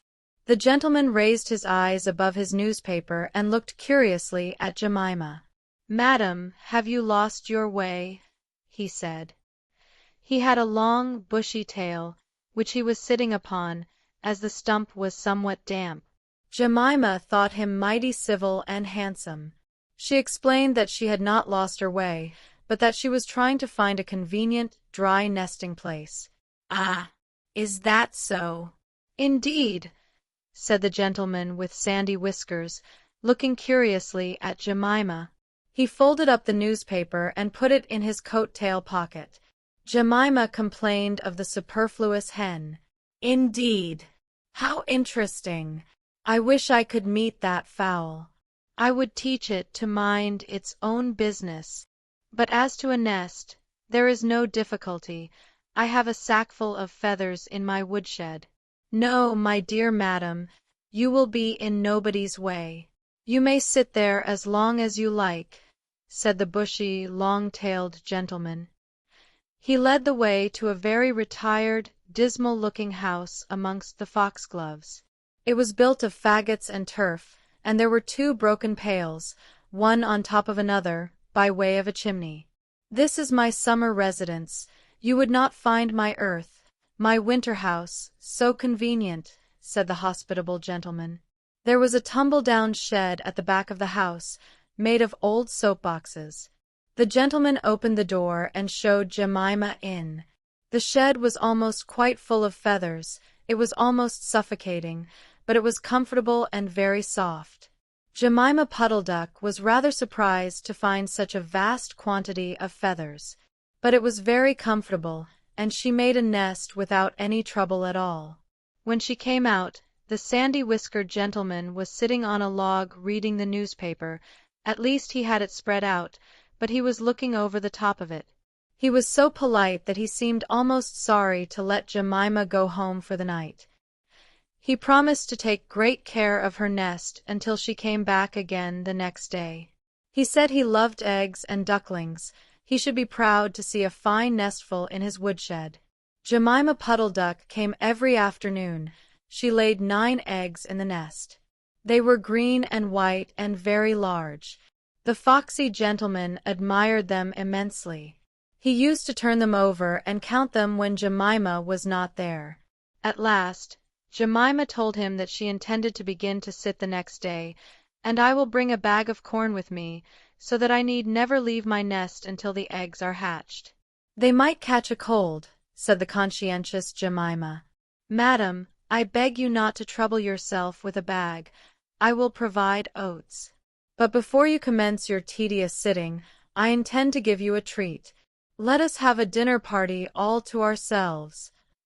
May I ask you to bring up some herbs from the farm garden to make a savory omelette? Sage and thyme, mint and 2 onions, and some parsley. I will provide lard for the stuff, lard for the omelette," said the hospitable gentleman with sandy whiskers. Jemima Puddle Duck was a simpleton. Not even the mention of sage and onions made her suspicious. She went around the farm garden, nibbling off snippets of all the different sorts of herbs that are used for stuffing roast duck. And she waddled into the kitchen and got 2 onions out of a basket. The collie dog, Kep, met her coming out. "What are you doing with those onions? Where do you go every afternoon by yourself, Jemima Puddle Duck?" Jemima was rather in awe of the collie. She told him the whole story. The collie listened, with his wise head on one side. He grinned when she described the polite gentleman with sandy whiskers. He asked several questions about the wood and about the exact position of the house and shed. Then he went out and trotted down the village. He went to look for 2 foxhound puppies who were out walking with the butcher. Jemima Puddle Duck went up the cart road for the last time, on a sunny afternoon. She was rather burdened with bunches of herbs and 2 onions in a bag. She flew over the wood and alighted opposite the house of the bushy, long-tailed gentleman. He was sitting on a log. He sniffed the air and kept glancing uneasily around the wood. When Jemima alighted, he quite jumped. "Come into the house as soon as you have looked at your eggs. Give me the herbs for the omelette. Be sharp." He was rather abrupt. Jemima Puddle Duck had never heard him speak like that. She felt surprised and uncomfortable. While she was inside, she heard pattering feet around the back of the shed. Someone with a black nose sniffed at the bottom of the door and then locked it. Jemima became very alarmed. A moment afterwards there were the most awful noises: barking, baying, growls and howls, squealing and groans. And nothing more was ever seen of that foxy-whiskered gentleman. Presently, Kep opened the door of the shed and let out Jemima Puddle Duck. Unfortunately, the puppies rushed in and gobbled up all the eggs before he could stop them. He had a bite on his ear, and both the puppies were limping. Jemima Puddle Duck was escorted home in tears on account of those eggs. She laid some more in June, and she was permitted to keep them herself, but only 4 of them hatched. Jemima Puddle Duck said that it was because of her nerves, but she had always been a bad sitter. The end. The Tale of Samuel Whiskers, or the Roly-Poly Pudding. Once upon a time, there was an old cat called Mrs. Tabitha Twitchit, who was an anxious parent. She used to lose her kittens continually, and whenever they were lost, they were always in mischief. On baking day, she decided to shut them up in a cupboard. She caught Moppet and Mittens, but she could not find Tom. Mrs. Tabitha went up and down all over the house, mewing for Tom Kitten. She looked in the pantry under the staircase, and she searched the best spare bedroom that was all covered up with dust sheets. She went right upstairs and looked into the attics, but she could not find him anywhere. It was an old house, full of cupboards and passages. Some of the walls were 4 feet thick, and there used to be queer noises inside them, as if there might be a little secret staircase. Certainly there were odd little jagged doorways in the wainscot, and things disappeared at night, especially cheese and bacon. Mrs. Tabitha became more and more distracted and mewed dreadfully. While their mother was searching the house, Moppet and Mittens got into mischief. The cupboard door was not locked, so they pushed it open and came out. They went straight to the dough, which was set to rise in a pan before the fire. They patted it with their little soft paws. "Shall we make dear little muffins?" said Mittens to Moppet. But just at that moment, somebody knocked at the front door, and Moppet jumped into the flour barrel in a fright. Mittens ran away to the dairy and hid in an empty jar on the stone shelf where the milk pans stand. The visitor was a neighbor, Mrs. Ribby. She had called to borrow some yeast. Mrs. Tabitha came downstairs mewing dreadfully. "Come in, Cousin Ribby, come in and sit ye down. I'm in sad trouble, Cousin Ribby," said Tabitha, shedding tears. "I've lost my dear son Thomas. I'm afraid the rats have got him." She wiped her eyes with her apron. "He's a bad kitten, Cousin Tabitha. He made a cat's cradle of my best bonnet last time I came to tea." "Where have you looked for him?" "All over the house. The rats are too many for me. What a thing it is to have an unruly family," said Mrs. Tabitha Twitchit. "I'm not afraid of rats. I will help you to find him, and whip him too. What is all that soot in the fender?" "The chimney wants sweeping.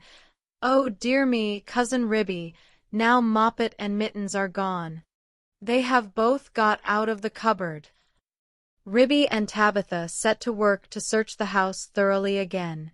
They poked under the beds with Ribby's umbrella, and they rummaged in cupboards. They even fetched a candle and looked inside a clothes chest in one of the attics. They could not find anything, but once they heard a door bang and somebody scuttered downstairs. "Yes, it is infested with rats," said Tabitha tearfully. "I caught 7 young ones out of one hole in the back kitchen, and we had them for dinner last Saturday. And once I saw the old father rat, an enormous old rat, Cousin Ribby. I was just going to jump upon him, when he showed his yellow teeth at me and whisked down the hole." "The rats get upon my nerves, Cousin Ribby," said Tabitha. Ribby and Tabitha searched and searched. They both heard a curious roly-poly noise under the attic floor, but there was nothing to be seen. They returned to the kitchen. "Here's one of your kittens at least," said Ribby, dragging Moppet out of the flour barrel. They shook the flour off her and set her down on the kitchen floor. She seemed to be in a terrible fright. "Oh, mother," said Moppet, "there's been an old woman rat in the kitchen, and she's stolen some of the dough." The 2 cats ran to look at the dough pan. Sure enough, there were marks of little scratching fingers, and a lump of dough was gone. "Which way did she go, Moppet?" But Moppet had been too frightened to peep out of the barrel again. Ribby and Tabitha took her with them to keep her safely in sight, while they went on with their search. They went into the dairy. The first thing they found was Mittens, hiding in an empty jar. They tipped up the jar, and she scrambled out. "Oh, mother," said Mittens. "Oh, mother, there has been an old man rat in the dairy. a dreadful, enormous big rat, mother, and he's stolen a pat of butter and the rolling pin." Ribby and Tabitha looked at one another. "A rolling pin and butter! Oh, my poor son Thomas!" exclaimed Tabitha, wringing her paws. "A rolling pin," said Ribby. "Did we not hear a roly-poly noise in the attic when we were looking into that chest?" Ribby and Tabitha rushed upstairs again. Sure enough, the roly-poly noise was still going on quite distinctly under the attic floor. "This is serious, Cousin Tabitha," said Ribby. "We must send for John Joyner at once, with a saw." Now, this is what had been happening to Tom Kitten, and it shows how very unwise it is to go up a chimney in a very old house, where a person does not know his way, and where there are enormous rats. Tom Kitten did not want to be shut up in a cupboard. When he saw that his mother was going to bake, he was determined to hide. He looked about for a nice convenient place, and he fixed upon the chimney. The fire had only just been lit, and it was not hot, but there was a white, choking smoke from the green sticks. Tom Kitten got upon the fender and looked up. It was a big old-fashioned fireplace. The chimney itself was wide enough inside for a man to stand up and walk about, so there was plenty of room for a little tomcat. He jumped right up into the fireplace, balancing himself upon the iron bar where the kettle hangs.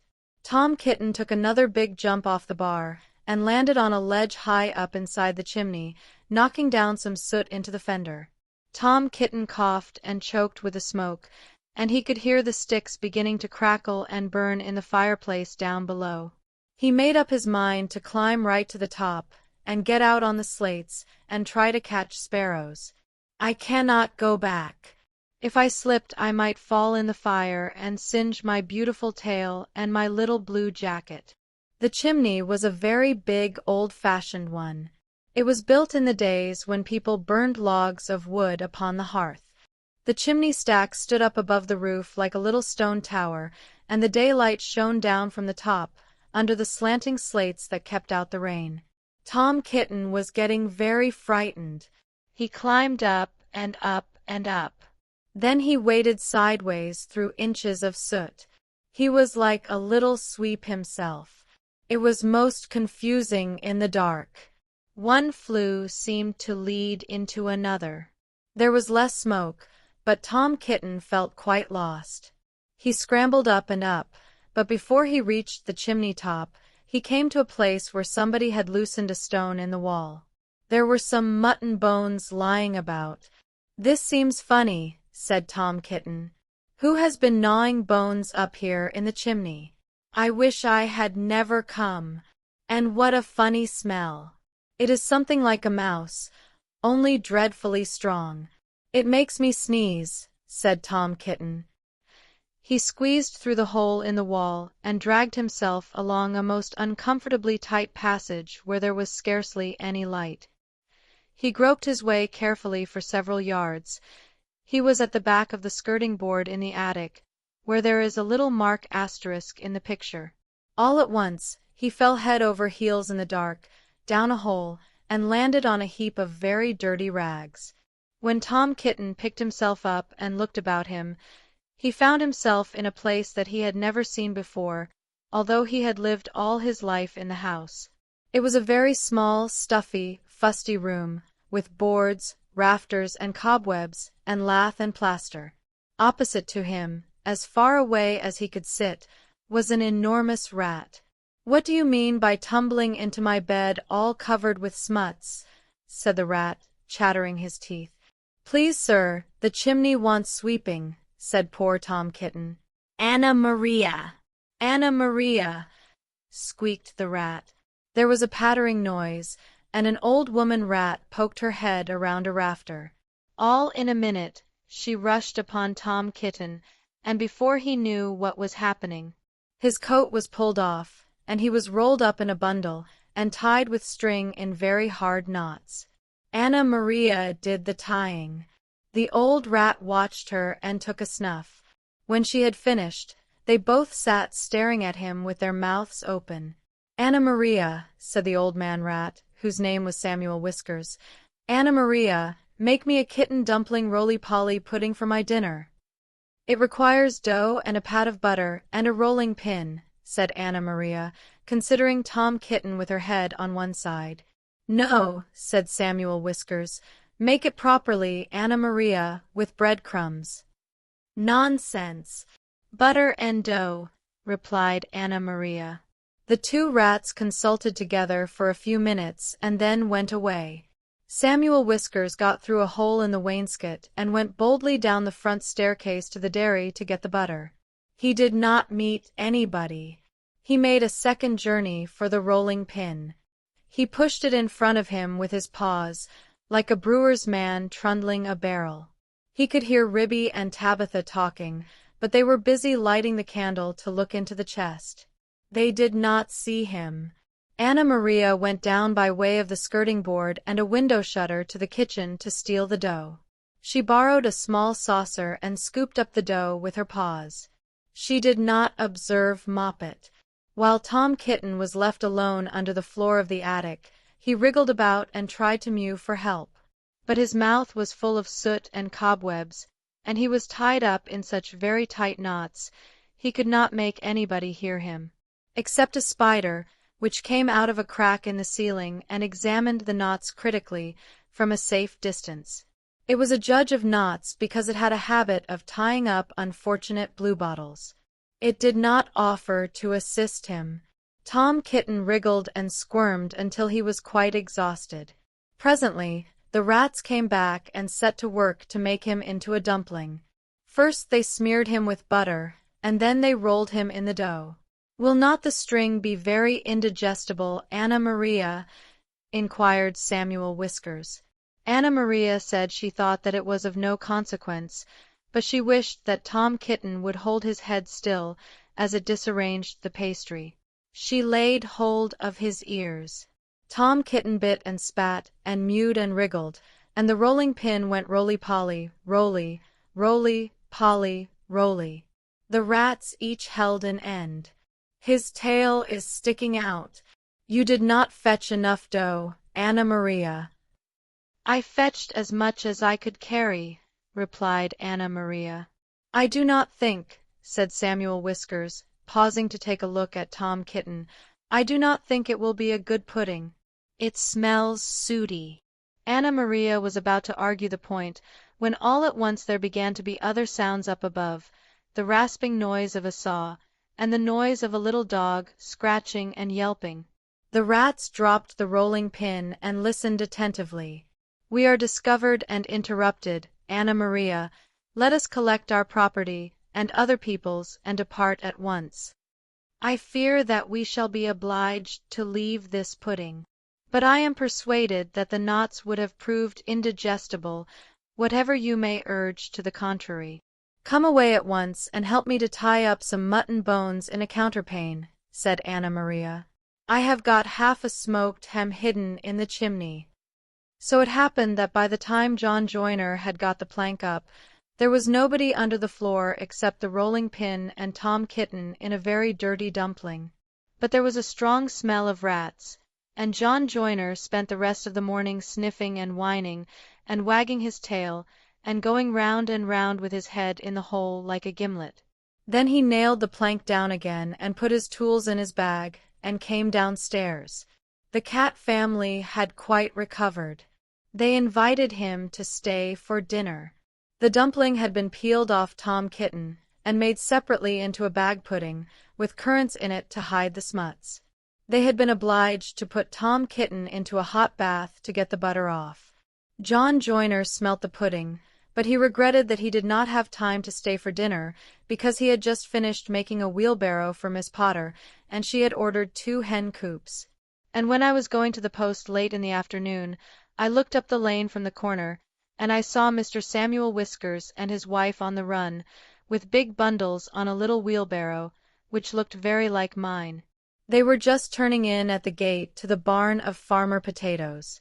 Samuel Whiskers was puffing and out of breath. Anna Maria was still arguing in shrill tones.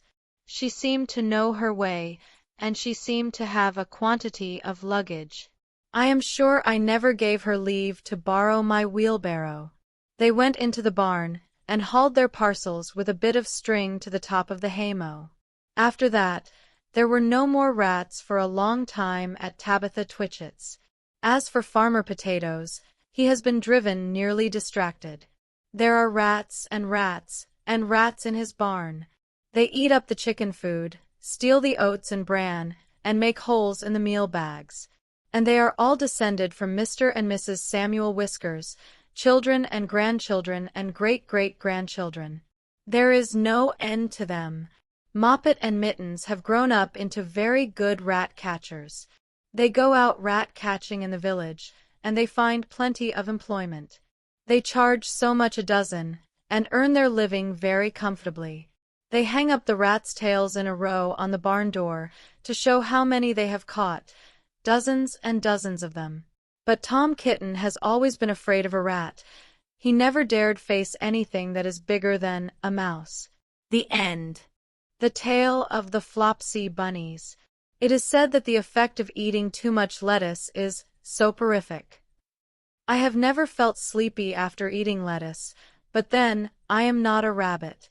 They certainly had a very soporific effect upon the Flopsy Bunnies. When Benjamin Bunny grew up, he married Flopsy. They had a large family, and they were very improvident and cheerful. I do not remember the separate names of their children. They were generally called the Flopsy Bunnies. As there was not always quite enough to eat, Benjamin used to borrow cabbages from Flopsy's brother, Peter Rabbit, who kept a nursery garden. Sometimes Peter Rabbit had no cabbages to spare. When this happened, the Flopsy Bunnies went across the field to a rubbish heap in the ditch outside Mr. McGregor's garden. Mr. McGregor's rubbish heap was a mixture.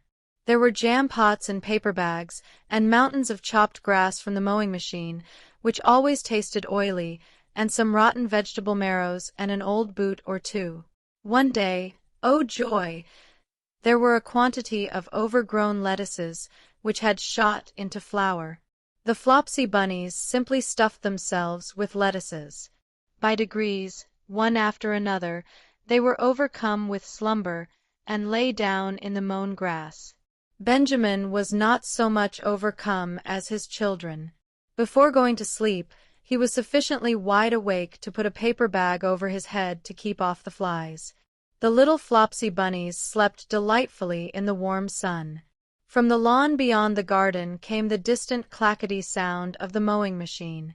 The bluebottles buzzed about the wall, and a little old mouse picked over the rubbish among the jam pots. I can tell you her name. She was called Thomasina Tittlemouse, a wood mouse with a long tail. She rustled across the paper bag and awakened Benjamin Bunny. The mouse apologized profusely and said that she knew Peter Rabbit.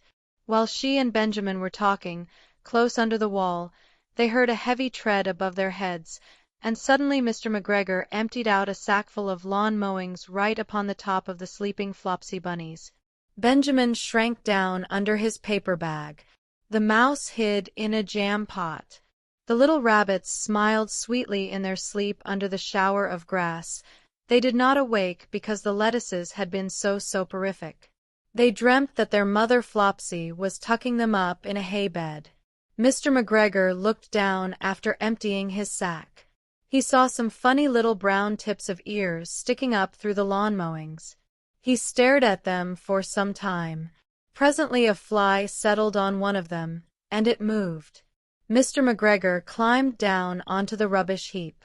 1, 2, 3, 4, 5, 6 little rabbits, said he as he dropped them into his sack.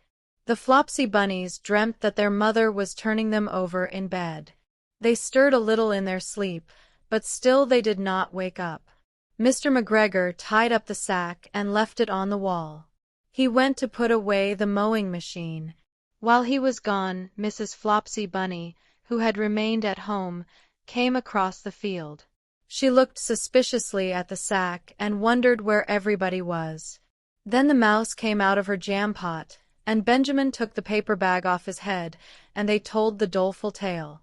Benjamin and Flopsy were in despair. They could not undo the string. But Mrs. Tittlemouse was a resourceful person.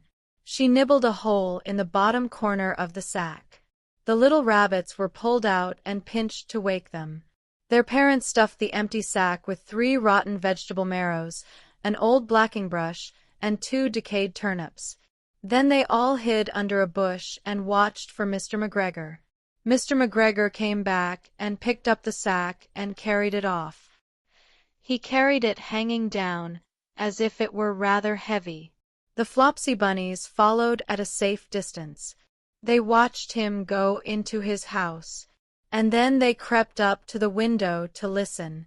Mr. McGregor threw down the sack on the stone floor in a way that would have been extremely painful to the Flopsy Bunnies if they had happened to have been inside it. They could hear him drag his chair on the flags and chuckle. 1, 2, 3, 4, 5, 6 little rabbits, said Mr. McGregor. Eh? What's that? What have they been spoiling now? Inquired Mrs. McGregor. 1, 2, 3, 4, 5, 6 little fat rabbits, repeated Mr. McGregor, counting on his fingers. 1, 2, 3. Don't you be silly. What do you mean, you silly old man? In the sack. 1, 2, 3, 4, 5, 6, replied Mr. McGregor. The youngest Flopsy Bunny got onto the window-sill. Mrs. McGregor took hold of the sack and felt it. She said she could feel 6, but they must be old rabbits, because they were so hard and all different shapes. Not fit to eat, but the skins will do fine to line my old cloak. Line your old cloak, shouted Mr. McGregor. I shall sell them and buy myself bocce, rabbit tobacco. I shall skin them and cut off their heads. Mrs. McGregor untied the sack and put her hand inside. When she felt the vegetables, she became very, very angry. She said that Mr. McGregor had done it on purpose. And Mr. McGregor was very angry too. One of the rotten marrows came flying through the kitchen window and hit the youngest Flopsy Bunny. It was rather hurt. Then Benjamin and Flopsy thought that it was time to go home. So Mr. McGregor did not get his tobacco, and Mrs. McGregor did not get her rabbit skins. But next Christmas, Thomasina Tittlemouse got a present of enough rabbit wool to make herself a cloak and a hood, and a handsome muff and a pair of warm mittens. The end. The Tale of Ginger and Pickles. Once upon a time, there was a village shop. The name over the window was Ginger and Pickles.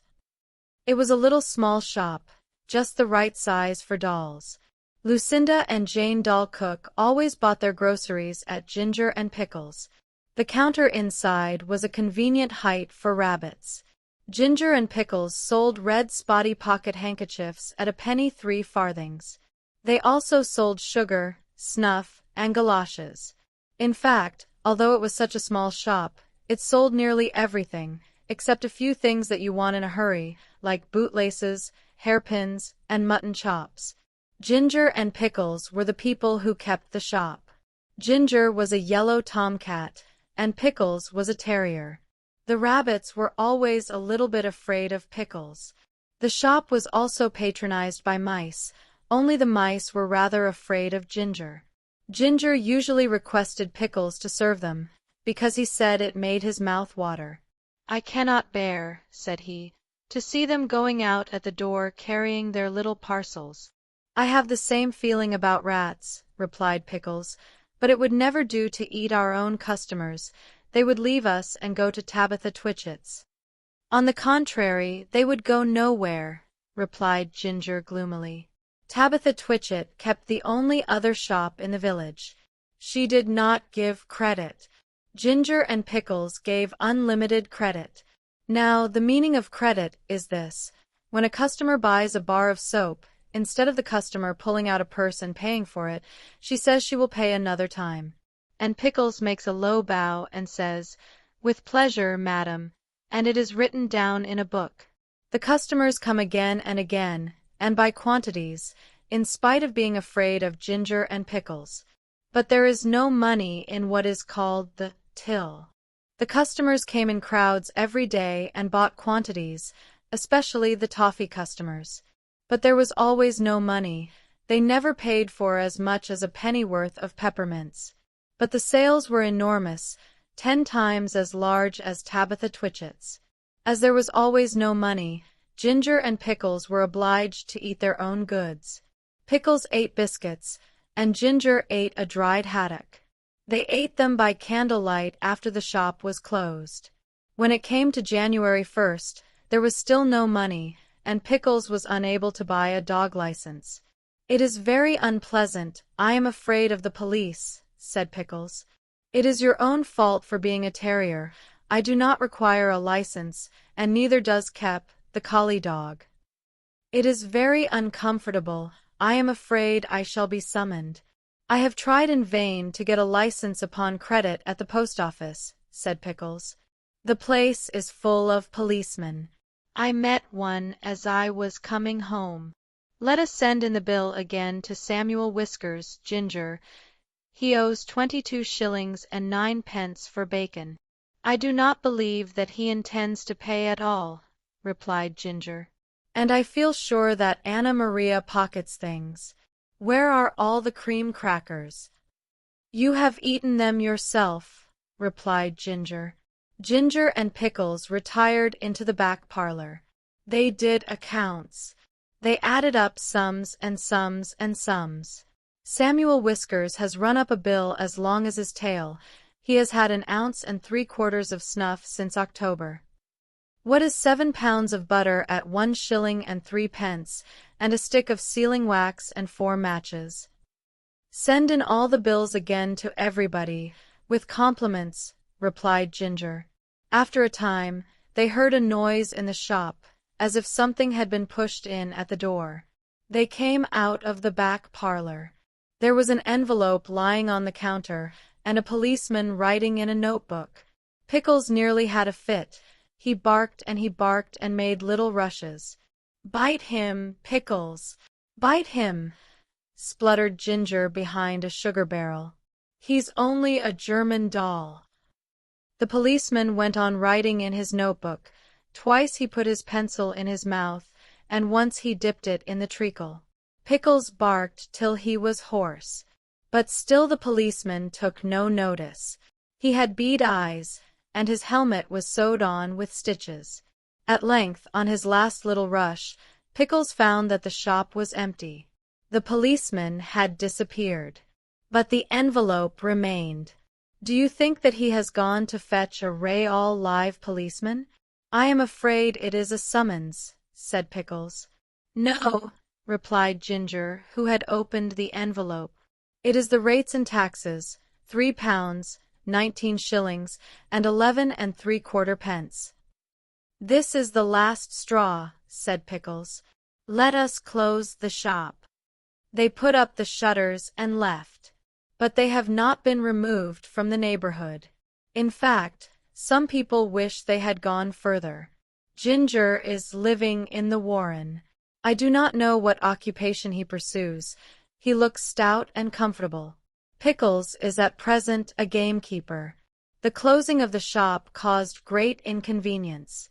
Tabitha Twitchit immediately raised the price of everything a halfpenny, and she continued to refuse to give credit. Of course, there are the tradesmen's carts, the butcher, the fishman, and Timothy Baker. But a person cannot live on seed wigs and sponge cake and butter buns, not even when the sponge cake is as good as Timothy's. After a time, Mr. John Dormouse and his daughter began to sell peppermints and candles. But they did not keep self-fitting sixes, and it takes 5 mice to carry 1 7-inch candle. Besides, the candles which they sell behave very strangely in warm weather. And Miss Dormouse refused to take back the ends when they were brought back to her with complaints. And when Mr. John Dormouse complained, he stayed in bed and would say nothing but, "Very snug," which is not the way to carry on a retail business.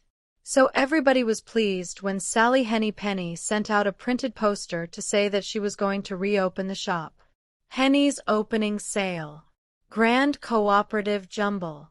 Penny's penny prices. Come buy, come try, come buy. The poster really was most enticing. There was a rush upon the opening day. The shop was crammed with customers, and there were crowds of mice upon the biscuit canisters. Sally Henny Penny gets rather flustered when she tries to count out change, and she insists on being paid cash, but she is quite harmless. And she has laid in a remarkable assortment of bargains. There is something to please everybody. The end. The Tale of Mrs. Tittlemouse. Once upon a time, there was a woodmouse, and her name was Mrs. Tittlemouse. She lived in a bank under a hedge. Such a funny house! There were yards and yards of sandy passages, leading to storerooms and nut cellars and seed cellars, all amongst the roots of the hedge. There was a kitchen, a parlor, a pantry, and a larder. Also, there was Mrs. Tittlemouse's bedroom, where she slept in a little box bed. Mrs. Tittlemouse was a most terribly tidy, particular little mouse, always sweeping and dusting the soft, sandy floors. Sometimes a beetle lost its way in the passages. "Shoo! Shoo! Little dirty feet," said Mrs. Tittlemouse, clattering her dustpan. And one day a little old woman ran up and down in a red spotty cloak. "Your house is on fire, Mother Ladybird. Fly away home to your children." Another day, a big fat spider came in to shelter from the rain. "Beg pardon, is this not Miss Muffet's? Go away, you bold, bad spider, leaving ends of cobweb all over my nice clean house." She bundled the spider out of a window. He let himself down the hedge with a long, thin bit of string. Mrs. Tittlemouse went on her way to a distant storeroom to fetch cherry stones and thistledown seed for dinner. All along the passage she sniffed and looked at the floor. "I smell a smell of honey. Is it the cowslips outside, in the hedge? I am sure I can see the marks of little dirty feet." Suddenly round a corner, she met Babbity Bumble. "Ziz, biz, biz," said the bumblebee. Mrs. Tittlemouse looked at her severely. She wished that she had a broom. "Good day, Babbity Bumble. I should be glad to buy some beeswax. But what are you doing down here? Why do you always come in at a window and say, 'Ziz, biz, biz'?" Mrs. Tittlemouse began to get cross. "Ziz, whiz, whiz," replied Babbity Bumble in a peevish squeak. She sidled down a passage and disappeared into a storeroom which had been used for acorns. Mrs. Tittlemouse had eaten the acorns before Christmas. The storeroom ought to have been empty, but it was full of untidy dry moss. Mrs. Tittlemouse began to pull out the moss. 3 or 4 other bees put their heads out and buzzed fiercely. "I am not in the habit of letting lodgings. This is an intrusion," said Mrs. Tittlemouse. "I will have them turned out. Buzz, buzz, buzz. I wonder who would help me. Biz, whiz, whiz. I will not have Mr. Jackson. He never wipes his feet." Mrs. Tittlemouse decided to leave the bees till after dinner. When she got back to the parlor, she heard someone coughing in a fat voice, and there sat Mr. Jackson himself.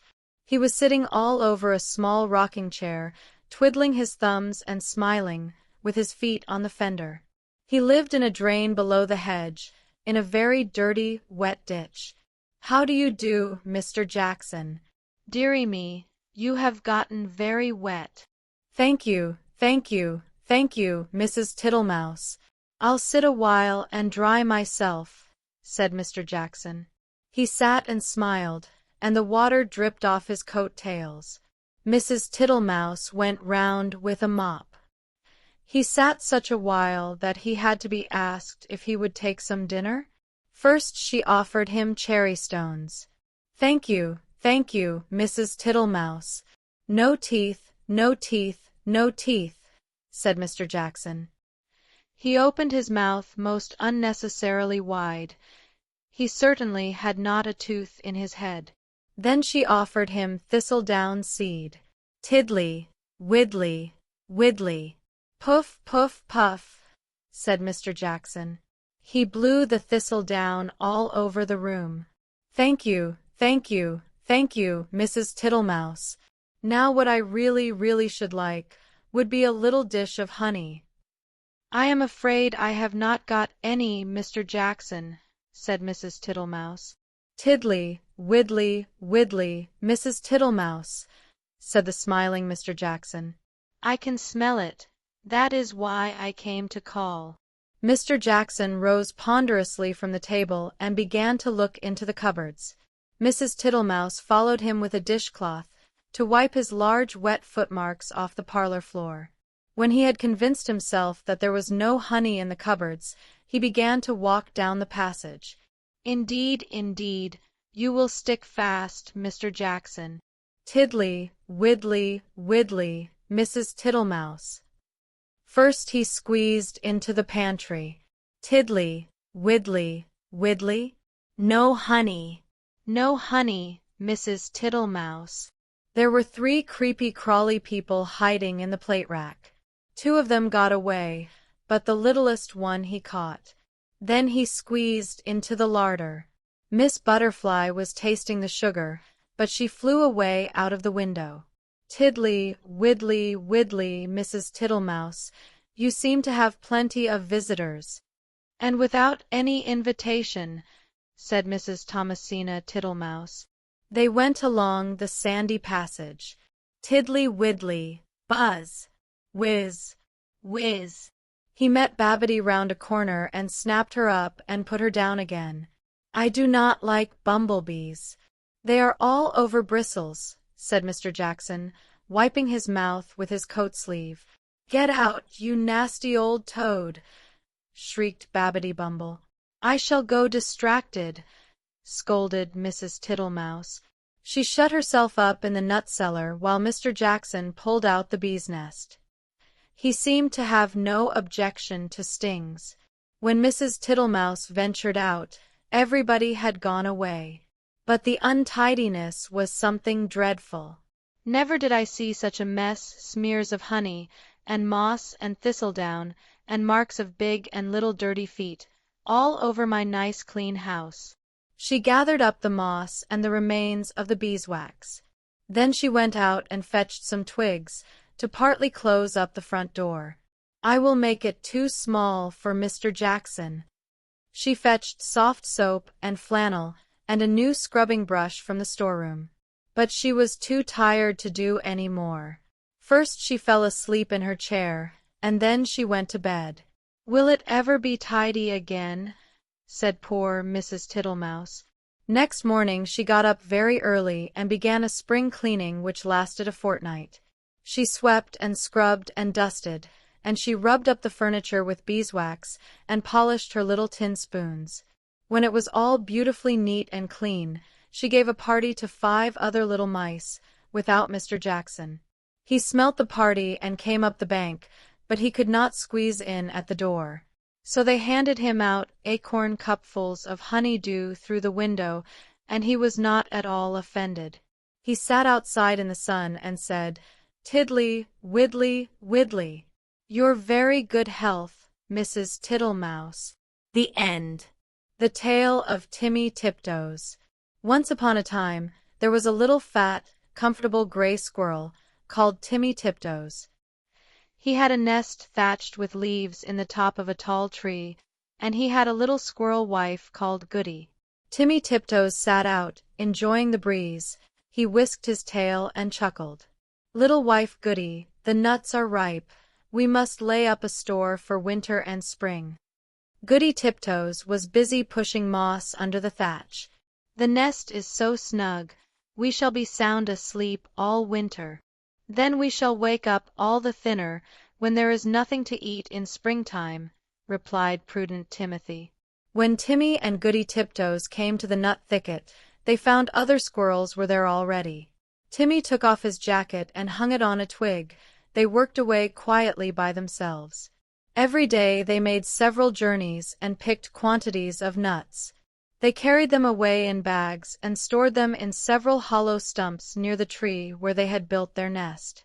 When these stumps were full, They began to empty the bags into a hole high up a tree that had belonged to a woodpecker. The nuts rattled down, down, down inside. "How shall you ever get them out again?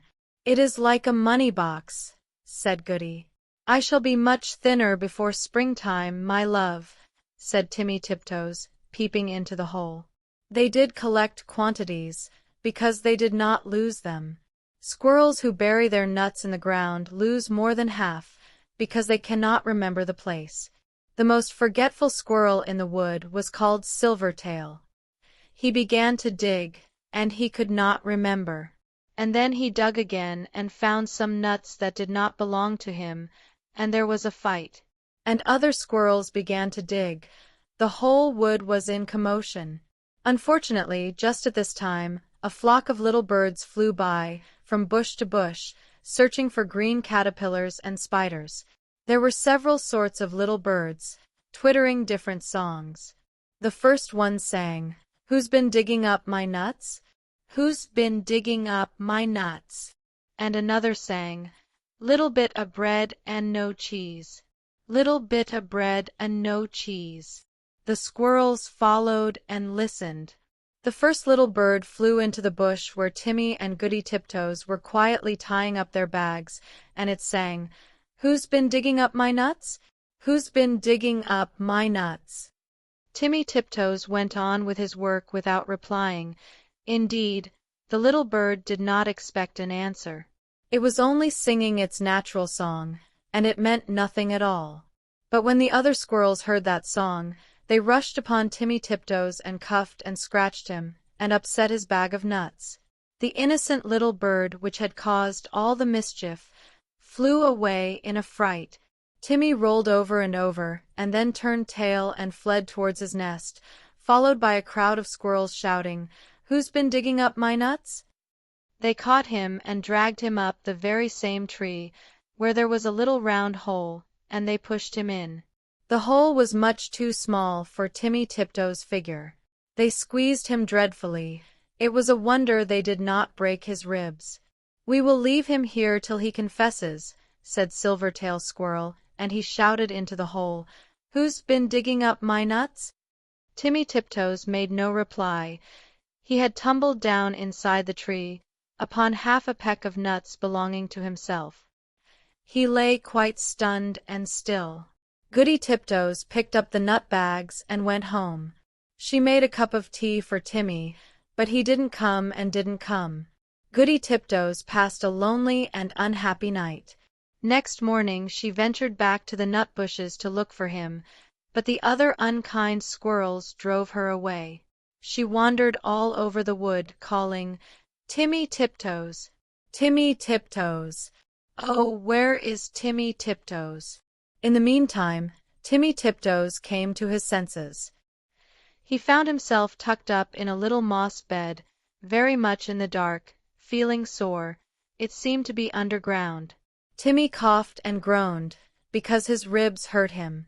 There was a chirpy noise, and a small striped chipmunk appeared with a night light, and hoped he felt better. It was most kind to Timmy Tiptoes.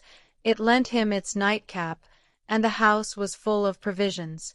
The chipmunk explained that it had rained nuts through the top of the tree.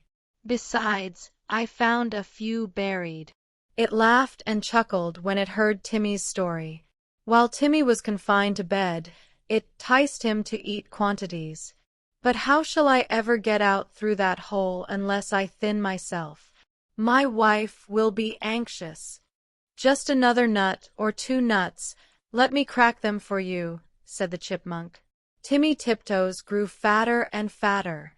Now Goody Tiptoes had set to work again by herself. She did not put any more nuts into the woodpecker's hole, because she had always doubted how they could get out again. She hid them under a tree root. They rattled down, down, down.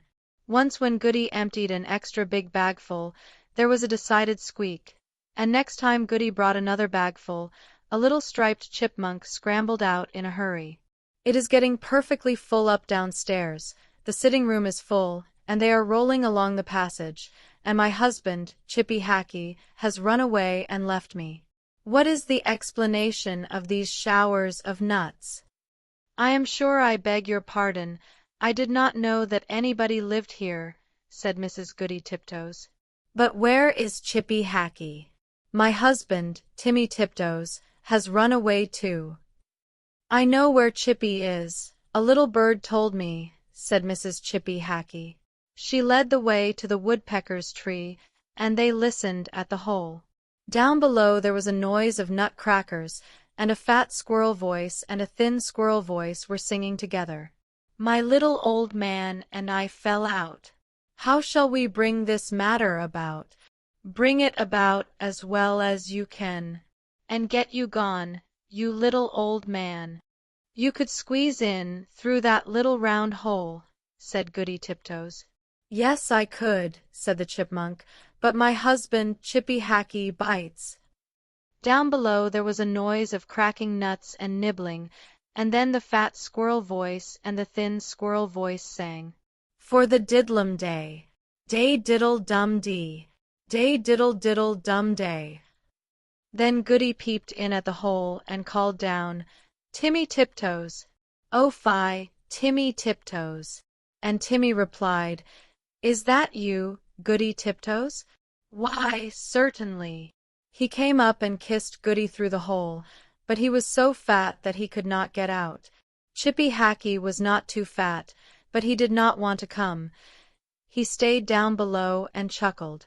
And so it went on for a fortnight, till a big wind blew off the top of the tree and opened up the hole and let in the rain. Then Timmy Tiptoes came out and went home with an umbrella. But Chippy Hackee continued to camp out for another week, although it was uncomfortable. At last a large bear came walking through the woods. Perhaps he also was looking for nuts. He seemed to be sniffing around. Chippy Hackee went home in a hurry. And when Chippy Hackee got home, he found he had caught a cold in his head, and he was still uncomfortable. And now Timmy and Goody Tiptoes keep their nut store fastened up with a little padlock.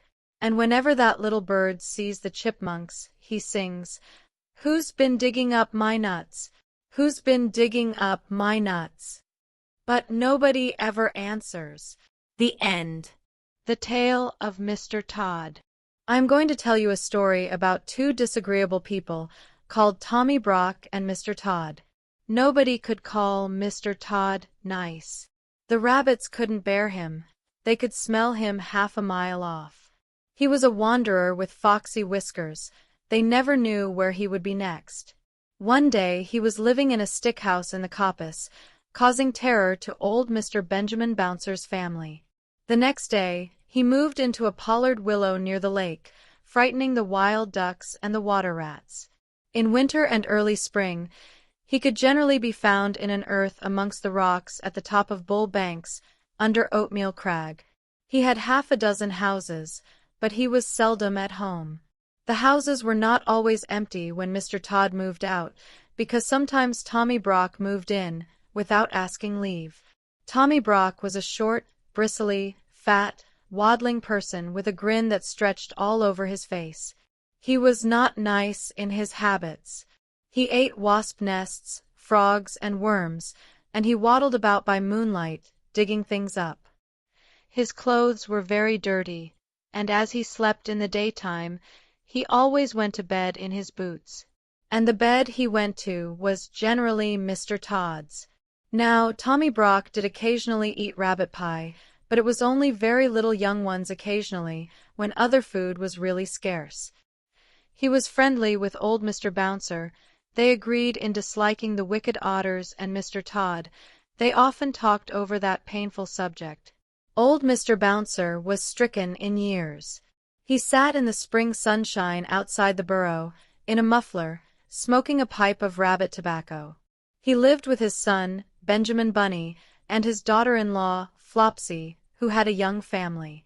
Old Mr. Bouncer was in charge of the family that afternoon because Benjamin and Flopsy had gone out. The little rabbit babies were just old enough to open their blue eyes and kick. They lay in a fluffy bed of rabbit wool and hay, in a shallow burrow, separate from the main rabbit hole. To tell the truth, old Mr. Bouncer had forgotten them. He sat in the sun and conversed cordially with Tommy Brock, who was passing through the wood with a sack, a little spud he used for digging, and some mole traps. He complained bitterly about the scarcity of pheasants' eggs and accused Mr. Tod of poaching them. And the otters had cleared off all the frogs while he was asleep in winter.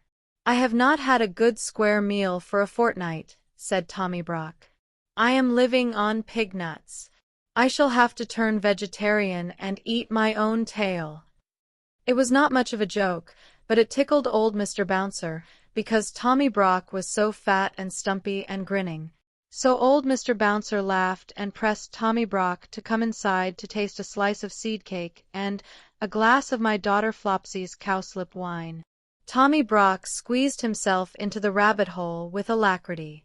Then old Mr. Bouncer smoked another pipe and gave Tommy Brock a cabbage leaf cigar, which was so very strong that it made Tommy Brock grin more than ever, and the smoke filled the burrow. Old Mr. Bouncer coughed and laughed, and Tommy Brock puffed and grinned. And Mr. Bouncer laughed and coughed, and shut his eyes because of the cabbage smoke. When Flopsy and Benjamin came back, old Mr. Bouncer woke up. Tommy Brock and all the young rabbit babies had disappeared. Mr. Bouncer would not confess that he had admitted anybody into the rabbit hole. But the smell of badger was undeniable, and there were round, heavy footmarks in the sand. He was in disgrace. Flopsy wrung her ears and slapped him. Benjamin Bunny set off at once after Tommy Brock. There was not much difficulty in tracking him. He had left his footmarks and went slowly up the winding footpath through the wood. Here he had rooted up the moss and wood sorrel. There he had dug quite a deep hole for Dog Darnell, and had set a mole trap. A little stream crossed the way. Benjamin skipped lightly over, dryfoot. The badger's heavy steps showed plainly in the mud. The path led to a part of the thicket where the trees had been cleared. There were leafy oak stumps and a sea of blue hyacinths, but the smell that made Benjamin stop was not the smell of flowers. Mr. Tod's stick house was before him, and, for once, Mr. Tod was at home. There was not only a foxy flavor in proof of it, there was smoke coming out of the broken pail that served as a chimney. Benjamin Bunny sat up, staring. His whiskers twitched. Inside the stick house, somebody dropped a plate and said something. Benjamin stamped his foot and bolted. He never stopped till he came to the other side of the wood. Apparently, Tommy Brock had turned the same way. Upon the top of the wall, there were again the marks of badger, and some ravelings of a sack had caught on a briar. Benjamin climbed over the wall, into a meadow. He found another mole trap newly set. He was still upon the track of Tommy Brock. It was getting late in the afternoon. Other rabbits were coming out to enjoy the evening air. One of them, in a blue coat, by himself, was busily hunting for dandelions. "Cousin Peter! Peter Rabbit! Peter Rabbit!" shouted Benjamin Bunny. The blue-coated rabbit sat up with pricked ears. "Whatever is the matter, Cousin Benjamin? Is it a cat? Or John Stoat Ferret?" "No, no, no. He's bagged my family, Tommy Brock, in a sack. Have you seen him?" "Tommy Brock? How many, Cousin Benjamin?" "7, Cousin Peter, and all of them twins." "Did he come this way? Please tell me quickly." "Yes, yes, not 10 minutes since. He said they were caterpillars. I did think they were kicking rather hard, for caterpillars." "Which way? Which way has he gone, Cousin Peter?" "He had a sack with something live in it. I watched him set a mole trap." "Let me use my mind, Cousin Benjamin. Tell me from the beginning." Benjamin did so. "My Uncle Bouncer has displayed a lamentable want of discretion for his years," said Peter reflectively, "but there are 2 hopeful circumstances. Your family is alive and kicking, and Tommy Brock has had refreshment. He will probably go to sleep and keep them for breakfast." "Which way?" "Cousin Benjamin, compose yourself. I know very well which way. Because Mr. Tod was at home in the stick house, he went to Mr. Tod's other house, at the top of Bull Banks. I partly know, because he offered to leave a message at Sister Cottontail's. He said he would be passing. Cottontail had married a black rabbit and gone to live on the hill. Peter hid his dandelions and accompanied the afflicted parent, who was all of a twitter. They crossed several fields and began to climb the hill. The tracks of Tommy Brock were plainly to be seen. He seemed to have put down the sack every dozen yards to rest. He must be very puffed. We are close behind him by the scent. What a nasty person, said Peter. The sunshine was still warm and slanting on the hill pastures. Halfway up, Cottontail was sitting in her doorway, with 4 or 5 half-grown little rabbits playing about her, one black and the others brown. Cottontail had seen Tommy Brock passing in the distance. Asked whether her husband was at home, she replied that Tommy Brock had rested twice while she watched him. He nodded and pointed to the sack, and seemed doubled up with laughing. "Come away, Peter, he will be cooking them. Come quicker," said Benjamin Bunny. They climbed up and up. "He was at home. I saw his black ears peeping out of the hole." They lived too near the rocks to quarrel with their neighbors. "Come on, Cousin Benjamin." When they came near the wood at the top of Bull Banks, they went cautiously. The trees grew amongst heaped-up rocks, and there, beneath a crag, Mr. Tod had made one of his homes. It was at the top of a steep bank. The rocks and bushes overhung it. The rabbits crept up carefully, listening and peeping. This house was something between a cave, a prison, and a tumble-down pigsty. There was a strong door, which was shut and locked. The setting sun made the window panes glow like red flame, but the kitchen fire was not alight. It was neatly laid with dry sticks, as the rabbits could see when they peeped through the window. Benjamin sighed with relief. But there were preparations upon the kitchen table which made him shudder. There was an immense empty pie dish of blue willow pattern, and a large carving knife and fork, and a chopper. At the other end of the table was a partly unfolded tablecloth, a plate, a tumbler, a knife and fork, salt cellar, mustard, and a chair. In short, preparations for one person's supper. No person was to be seen, and no young rabbits. The kitchen was empty and silent. The clock had run down. Peter and Benjamin flattened their noses against the window and stared into the dusk. Then they scrambled round the rocks to the other side of the house. It was damp and smelly, and overgrown with thorns and briars. The rabbits shivered in their shoes. "Oh, my poor rabbit babies! What a dreadful place! I shall never see them again," sighed Benjamin. They crept up to the bedroom window. It was closed and bolted like the kitchen, but there were signs that this window had been recently open. The cobwebs were disturbed, and there were fresh, dirty footmarks upon the window-sill. The room inside was so dark that at first they could make out nothing, but they could hear a noise, a slow, deep, regular snoring grunt. And as their eyes became accustomed to the darkness, they perceived that somebody was asleep on Mr. Tod's bed, curled up under the blanket. "He has gone to bed in his boots," whispered Peter. Benjamin, who was all of a twitter, pulled Peter off the window-sill. Tommy Brock's snores continued, grunty and regular, from Mr. Tod's bed. Nothing could be seen of the young family. The sun had set. An owl began to hoot in the woods. There were many unpleasant things lying about that had much better have been buried, rabbit bones and skulls, and chickens' legs and other horrors. It was a shocking place, and very dark.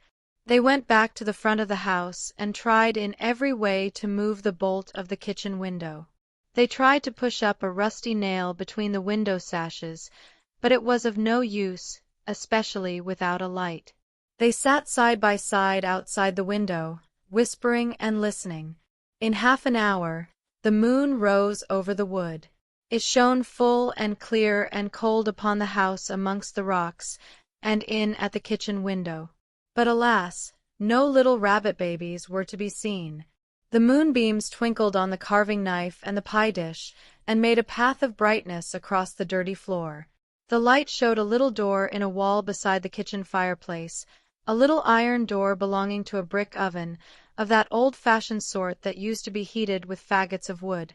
And presently, at the same moment, Peter and Benjamin noticed that whenever they shook the window, the little door opposite shook in answer. The young family were alive, shut up in the oven. Benjamin was so excited that it was a mercy he did not awake Tommy Brock, whose snores continued solemnly in Mr. Todd's bed. But there really was not very much comfort in the discovery. They could not open the window, and although the young family was alive, the little rabbits were quite incapable of letting themselves out. They were not old enough to crawl. After much whispering, Peter and Benjamin decided to dig a tunnel. They began to burrow a yard or two lower down the bank. They hoped that they might be able to work between the large stones under the house. The kitchen floor was so dirty that it was impossible to say whether it was made of earth or flags. They dug and dug for hours. They could not tunnel straight on account of stones, but by the end of the night they were under the kitchen floor. Benjamin was on his back, scratching upwards. Peter's claws were worn down. He was outside the tunnel, shuffling sand away. He called out that it was morning, sunrise, and that the jays were making a noise down below in the woods. Benjamin Bunny came out of the dark tunnel, shaking the sand from his ears. He cleaned his face with his paws. Every minute, the sun shone warmer on the top of the hill. In the valley there was a sea of white mist, with golden tops of trees showing through. Again, from the fields down below in the mist, there came the angry cry of a jay, followed by the sharp, yelping bark of a fox. Then those two rabbits lost their heads completely. They did the most foolish thing that they could have done. They rushed into their short new tunnel, and hid themselves at the top end of it, under Mr. Todd's kitchen floor. Mr. Todd was coming up Bull Banks, and he was in the very worst of tempers. First, he had been upset by breaking the plate.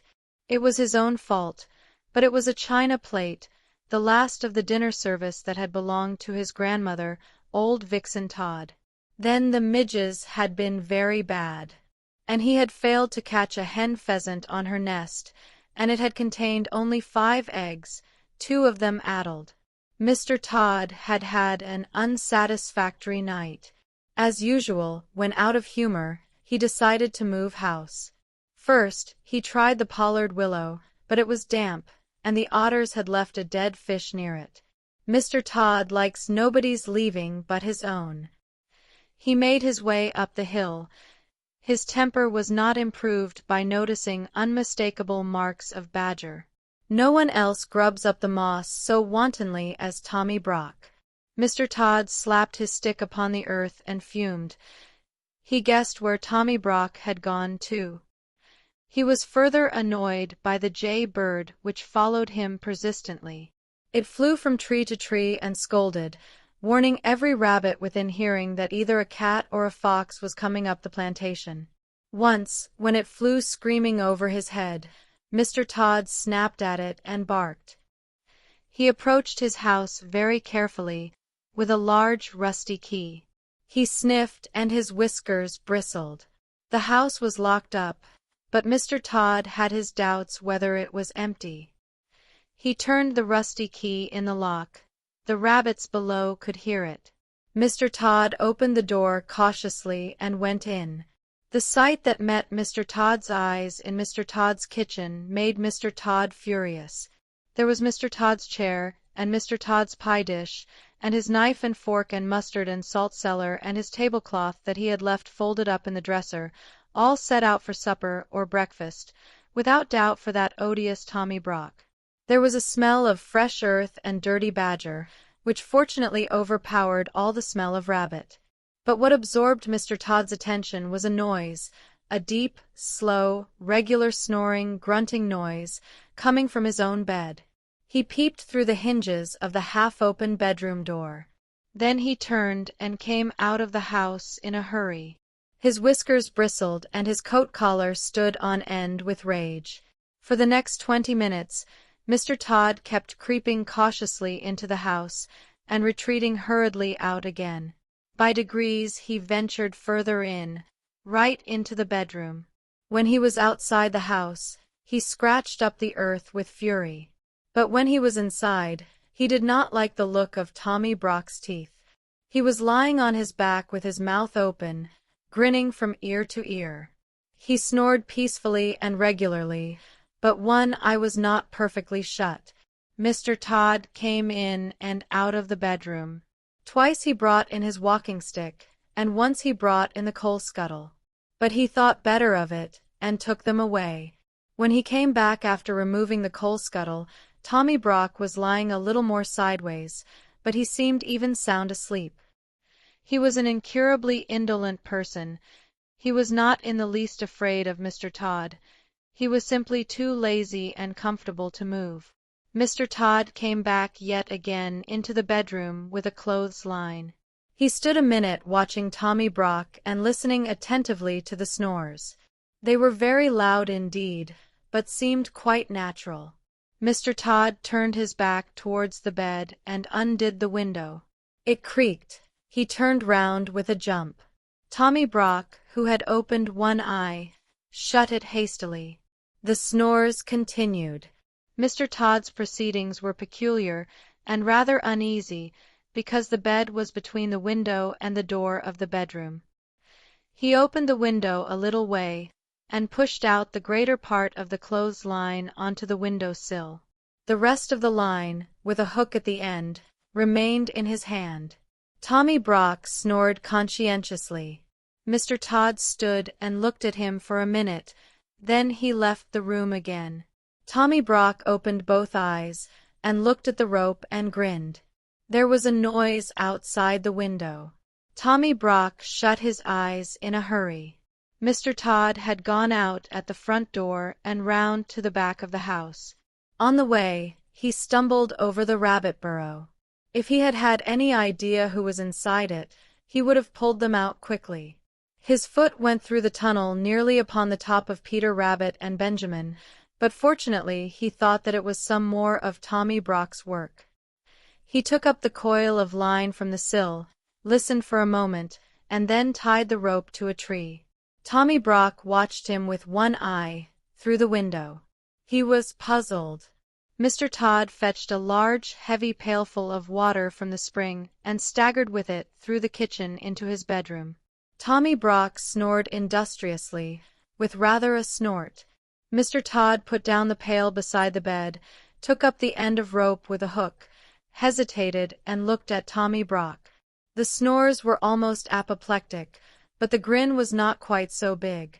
Mr. Todd gingerly mounted a chair by the head of the bedstead. His legs were dangerously near to Tommy Brock's teeth. He reached up and put the end of the rope with the hook over the head of the tester bed, where the curtains ought to hang. Mr. Todd's curtains were folded up and put away, owing to the house being unoccupied. So was the counterpane. Tommy Brock was covered with a blanket only. Mr. Todd, standing on the unsteady chair, looked down upon him attentively. He really was a first-prize sound sleeper. It seemed as though nothing would waken him, not even the flapping rope across the bed. Mr. Todd descended safely from the chair and endeavored to get up again with a pail of water. He intended to hang it from the hook, dangling over the head of Tommy Brock, in order to make a sort of shower bath, worked by a string through the window. But naturally, being a thin-legged person, though vindictive and sandy-whiskered, he was quite unable to lift the heavy weight to the level of the hook and rope. He very nearly overbalanced himself. The snores became more and more apoplectic. One of Tommy Brock's hind legs twitched under the blanket, but still he slept on peacefully. Mr. Todd and the pail descended from the chair without accident. After considerable thought, he emptied the water into a wash-basin and jug. The empty pail was not too heavy for him. He slung it up, wobbling over the head of Tommy Brock. Surely there never was such a sleeper. Mr. Todd got up and down, down and up on the chair. As he could not lift the whole pailful of water at once, he fetched a milk jug, and ladled quarts of water into the pail by degrees. The pail got fuller and fuller, and swung like a pendulum. Occasionally a drop splashed over, but still Tommy Brock snored regularly and never moved, except one eye. At last Mr. Todd's preparations were complete. The pail was full of water, the rope was tightly strained over the top of the bed, and across the window sill to the tree outside. "It will make a great mess in my bedroom, but I could never sleep in that bed again without a spring cleaning of some sort," said Mr. Todd. Mr. Todd took a last look at the badger and softly left the room. He went out of the house, shutting the front door. The rabbits heard his footsteps over the tunnel. He ran round behind the house, intending to undo the rope in order to let fall the pailful of water upon Tommy Brock. "I will wake him up with an unpleasant surprise," said Mr. Todd. The moment he had gone, Tommy Brock got up in a hurry. He rolled Mr. Todd's dressing gown into a bundle, put it into the bed beneath the pail of water instead of himself, and left the room also, grinning immensely. He went into the kitchen, lit the fire and boiled the kettle. For the moment he did not trouble himself to cook the baby rabbits. When Mr. Todd got to the tree, he found that the weight and strain had dragged the knot so tight that it was past untying. He was obliged to gnaw it with his teeth. He chewed and gnawed for more than 20 minutes. At last the rope gave way with such a sudden jerk that it nearly pulled his teeth out, and quite knocked him over backwards. Inside the house there was a great crash and splash, and the noise of a pail rolling over and over. But no screams. Mr. Todd was mystified. He sat quite still and listened attentively. Then he peeped in the window. The water was dripping from the bed. The pail had rolled into a corner. In the middle of the bed under the blanket was a wet, flattened something, much dinged in the middle where the pail had caught it, as it were, across the tummy. Its head was covered by the wet blanket, and it was not snoring any longer. There was nothing stirring, and no sound except the drip, drop, drop drip of water trickling from the mattress. Mr. Todd watched it for half an hour. His eyes glistened. Then he cut a caper, and became so bold that he even tapped at the window, but the bundle never moved. Yes, there was no doubt about it. It had turned out even better than he had planned. The pail had hit poor old Tommy Brock and killed him dead. "I will bury that nasty person in the hole which he has dug. I will bring my bedding out and dry it in the sun," said Mr. Todd. "I will wash the tablecloth and spread it on the grass in the sun to bleach. And the blanket must be hung up in the wind, and the bed must be thoroughly disinfected and aired with a warming pan, and warmed with a hot water bottle. I will get soft soap and monkey soap, and all sorts of soap, and soda and scrubbing brushes, and Persian powder, and carbolic to remove the smell. I must have a disinfecting. Perhaps I may have to burn sulphur." He hurried round the house to get a shovel from the kitchen. "First I will arrange the hole, then I will drag out that person in the blanket." He opened the door. Tommy Brock was sitting at Mr. Todd's kitchen table, pouring out tea from Mr. Todd's teapot into Mr. Todd's teacup. He was quite dry himself and grinning, and he threw the cup of scalding tea all over Mr. Todd. Then Mr. Todd rushed upon Tommy Brock, and Tommy Brock grappled with Mr. Todd amongst the broken crockery, and there was a terrific battle all over the kitchen. To the rabbits underneath it sounded as if the floor would give way at each crash of falling furniture. They crept out of their tunnel and hung about amongst the rocks and bushes, listening anxiously. Inside the house, the racket was scary. The rabbit babies in the oven woke up trembling. Perhaps it was fortunate they were shut up inside. Everything was upset except the kitchen table. And everything was broken, except the mantelpiece and the kitchen fender. The crockery was smashed to atoms. The chairs were broken, and the window, and the clock fell with a crash, and there were handfuls of Mr. Todd's sandy whiskers. The vases fell off the mantelpiece, the canisters fell off the shelf, the kettle fell off the hob. Tommy Brock put his foot in a jar of raspberry jam, and the boiling water out of the kettle fell upon the tail of Mr. Todd. When the kettle fell, Tommy Brock, who was still grinning, happened to be uppermost, and he rolled Mr. Todd over and over like a log out at the door. Then the snarling and worrying went on outside, and they rolled over the bank and downhill, bumping over the rocks. There will never be any love lost between Tommy Brock and Mr. Todd. As soon as the coast was clear, Peter Rabbit and Benjamin Bunny came out of the bushes. "Now for it! Run in, Cousin Benjamin! Run in and get them, while I watch at the door." But Benjamin was frightened. "Oh, they are coming back." "No, they are not." "Yes, they are." "What dreadful bad language! I think they have fallen down the stone quarry." Still Benjamin hesitated, and Peter kept pushing him. "Be quick, it's all right. Shut the oven door, Cousin Benjamin, so that he won't miss them." Decidedly, there were lively doings in Mr. Todd's kitchen. At home in the rabbit hole, things had not been quite comfortable.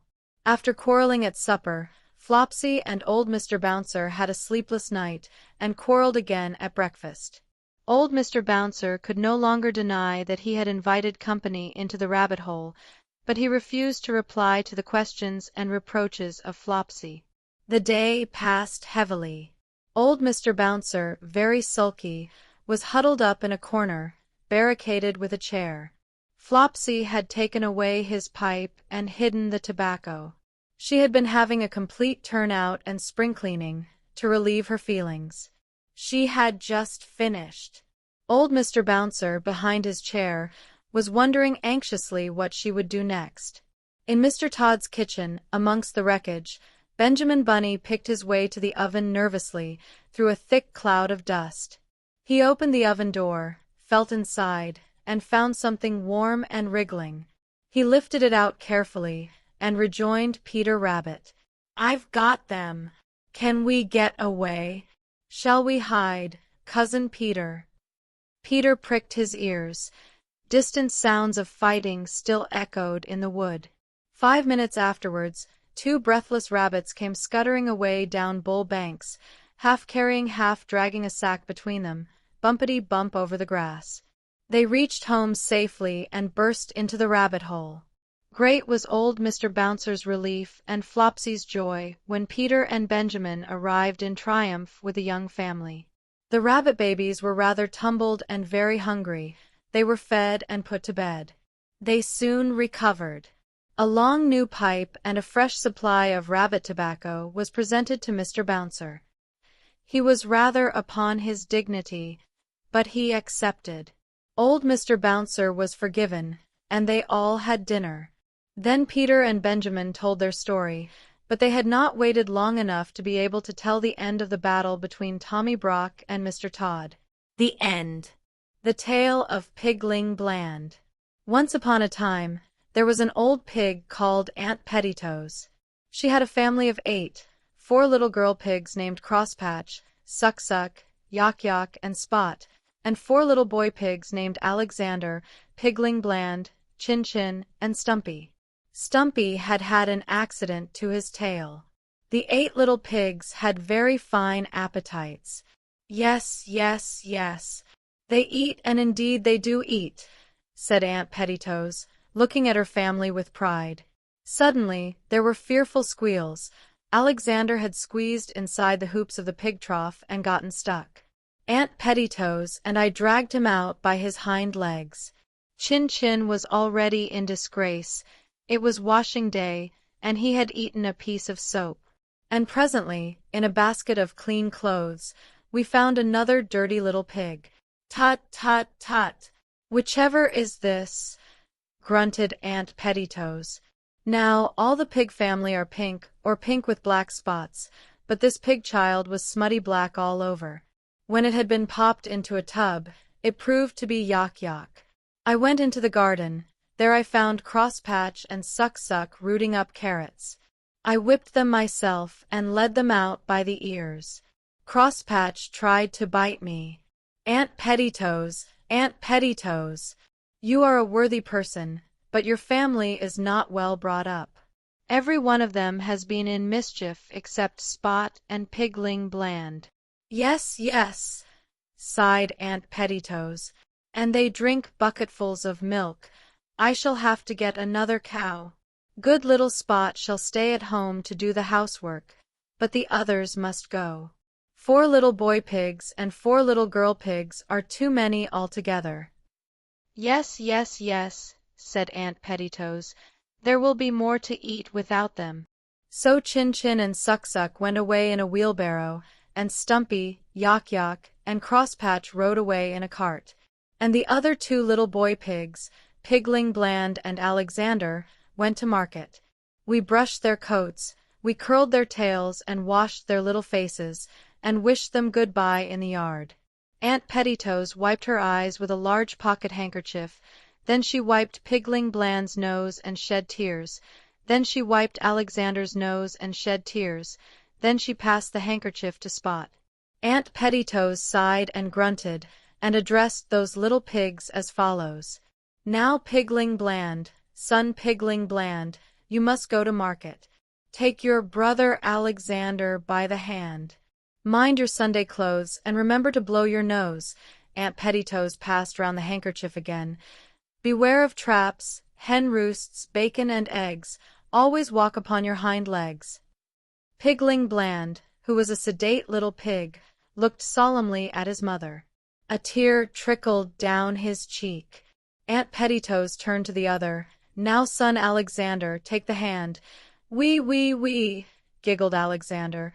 Take the hand of your brother Pigling Bland. You must go to market. Mind. Wee, interrupted Alexander again. You put me out, said Aunt Pettytoes. Observe signposts and milestones. Do not gobble herring bones. And remember, said I impressively, if you once cross the county boundary you cannot come back. Alexander, you are not attending.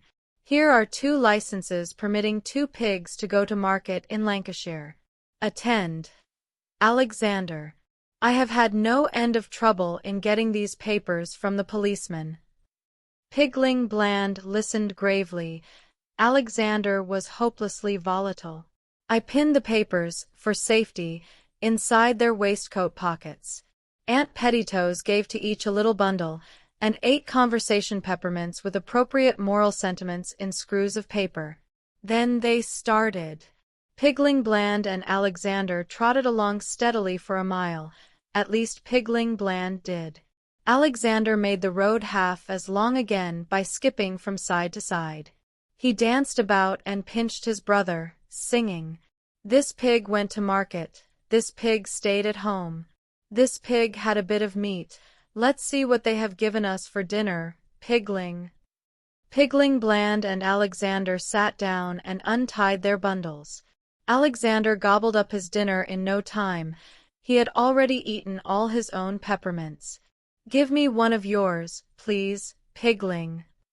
But I wish to preserve them for emergencies, said Pigling Bland doubtfully. Alexander went into squeals of laughter. Then he pricked Pigling with the pin that had fastened his pig paper, and when Pigling slapped him, he dropped the pin, and tried to take Pigling's pin, and the papers got mixed up. Pigling Bland reproved Alexander, but presently they made it up again, and trotted away together, singing, Tom, Tom, the piper's son, stole a pig and away he ran. But all the tune that he could play was Over the Hills and Far Away. What's that, young sirs? Stole a pig? Where are your licenses? Said the policeman. They had nearly run against him around a corner. Pigling Bland pulled out his paper. Alexander, after fumbling, handed over something scrumply. To 2½ ounces conversation sweeties at 3 farthings. What's this? This ain't a license. Alexander's nose lengthened visibly. He had lost it. I had one, indeed I had, Mr. Policeman. It's not likely they let you start without. I am passing the farm. You may walk with me. Can I come back too? Inquired Pigling Bland. I see no reason, young sir. Your paper is all right. Pigling Bland did not like going on alone, and it was beginning to rain. But it is unwise to argue with the police. He gave his brother a peppermint and watched him out of sight. To conclude the adventures of Alexander, the policeman sauntered up to the house about tea-time, followed by a damp, subdued little pig. I disposed of Alexander in the neighborhood. He did fairly well when he had settled down. Pigling Bland went on alone dejectedly. He came to crossroads and a signpost. To Market Town, 5 miles. Over the hills, for miles. To Pettito's farm, 3 miles. Pigling Bland was shocked. There was little hope of sleeping in Market Town, and tomorrow was the hiring fair. It was deplorable to think how much time had been wasted by the frivolity of Alexander. He glanced wistfully along the road towards the hills, and then set off walking obediently the other way, buttoning up his coat against the rain. He had never wanted to go, and the idea of standing all by himself in a crowded market, to be stared at, pushed, and hired by some big strange farmer was very disagreeable. I wish I could have a little garden and grow potatoes, said Pigling Bland. He put his cold hand in his pocket and felt his paper. He put his other hand in his other pocket and felt another paper, Alexander's. Pigling squealed, then ran back frantically, hoping to overtake Alexander and the policeman. He took a wrong turn, several wrong turns, and was quite lost. It grew dark, the wind whistled, the trees creaked and groaned. Pigling Bland became frightened and cried, "Wee, wee, wee! I can't find my way home." After an hour's wandering, he got out of the wood. The moon shone through the clouds, and Pigling Bland saw a country that was new to him. The road crossed a moor. Below was a wide valley with a river twinkling in the moonlight, and beyond, in misty distance, lay the hills. He saw a small wooden hut, made his way to it, and crept inside. "I am afraid it is a hen-house, but what can I do?" said Pigling Bland, wet and cold and quite tired out. "Bacon and eggs, clucked a hen on a perch. "Trap, trap, trap! Cackle, cackle, cackle!" scolded the disturbed cockerel. To market, jig-getty jig!" clucked a broody white hen roosting next to him. Pigling Bland, much alarmed, determined to leave at daybreak. In the meantime, he and the hens fell asleep. In less than an hour, they were all awakened. The owner, Mr. Peter Thomas Piperson, came with a lantern and a hamper to catch 6 fowls to take to market in the morning. He grabbed the white hen roosting next to the cock. Then his eye fell upon Pigling Bland, squeezed up in a corner. He made a singular remark. "Hello, here's another!" seized Pigling by the scruff of the neck, and dropped him into the hamper. Then he dropped in 5 more dirty, kicking, cackling hens on top of Pigling Bland. The hamper containing 6 fowls and a young pig was no light weight. It was taken downhill, unsteadily, with jerks. Pigling, although nearly scratched to pieces, contrived to hide the papers and peppermints inside his clothes. At last, the hamper was bumped down onto the kitchen floor, the lid was opened, and Pigling was lifted out. He looked up, blinking, and saw an offensively ugly elderly man, grinning from ear to ear. "This one's come of himself, whatever," said Mr. Piperson, turning Pigling's pockets inside out. He pushed the hamper into a corner, threw a sack over it to keep the hens quiet, put a pot on the fire, and unlaced his boots. Pigling Bland drew forward a copy stool, and sat on the edge of it, shyly warming his hands. Mr. Piperson pulled off a boot and threw it against the wainscot at the further end of the kitchen. There was a smothered noise. "Shut up," said Mr. Piperson. Pigling Bland warmed his hands, and eyed him. Mr. Piper's son pulled off the other boot and flung it after the first. There was again a curious noise. "Be quiet, will you?" said Mr. Piper's son. Pigling Bland sat on the very edge of the copy stool. Mr. Piper's son fetched a meal from a chest and made porridge. It seemed to Pigling that something at the further end of the kitchen was taking a suppressed interest in the cooking, but he was too hungry to be troubled by noises. Mr. Piper's son poured out 3 platefuls, for himself, for Pigling, and a third, after glaring at Pigling, he put away with much scuffling and locked up. Pigling Bland ate his supper discreetly. After supper, Mr. Piper's son consulted an almanac and felt Pigling's ribs. It was too late in the season for curing bacon, and he grudged his meal. Besides, the hens had seen this pig. He looked at the small remains of a flitch, and then looked undecidedly at Pigling. "You may sleep on the rug," said Mr. Peter Thomas Piper's son. Pigling Bland slept like a top. In the morning, Mr. Piper's son made more porridge. The weather was warmer. He looked to see how much meal was left in the chest, and seemed dissatisfied. "You'll likely be moving on again," he said to Pigling Bland. Before Pigling could reply, a neighbor, who was giving Mr. Piper's son and the hens a lift, whistled from the gate. Mr. Piper's son hurried out with a hamper, enjoining Pigling to shut the door behind him and not meddle with anything, or "I'll come back and skin you," said Mr. Piper's son. It crossed Pigling's mind that if he had asked for a lift, too, he might still have been in time for the market. But he distrusted Peter Thomas.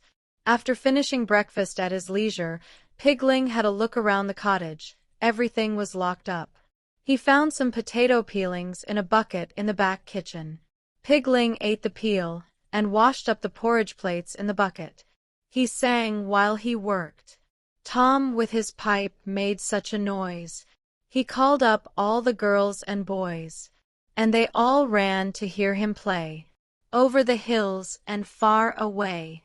Suddenly, a little smothered voice chimed in. Over the hills and a great way off.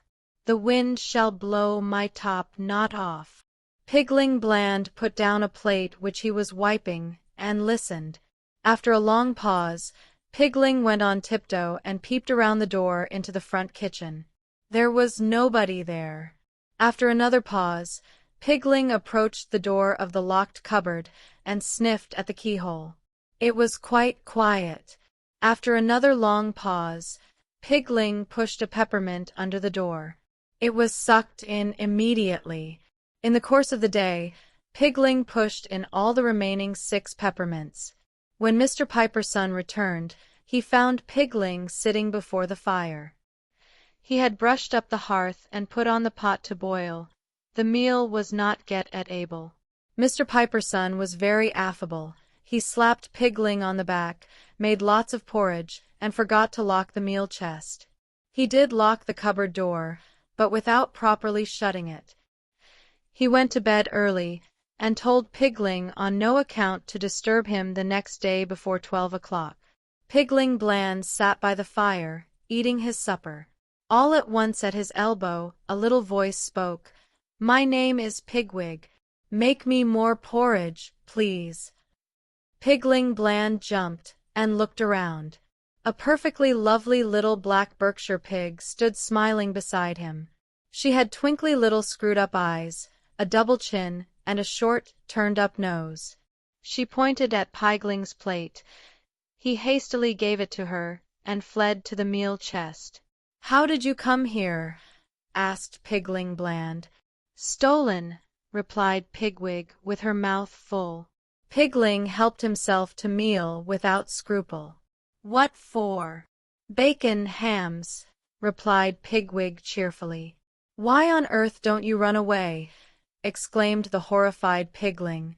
"I shall after supper," said Pigwig decidedly. Pigling Bland made more porridge and watched her shyly.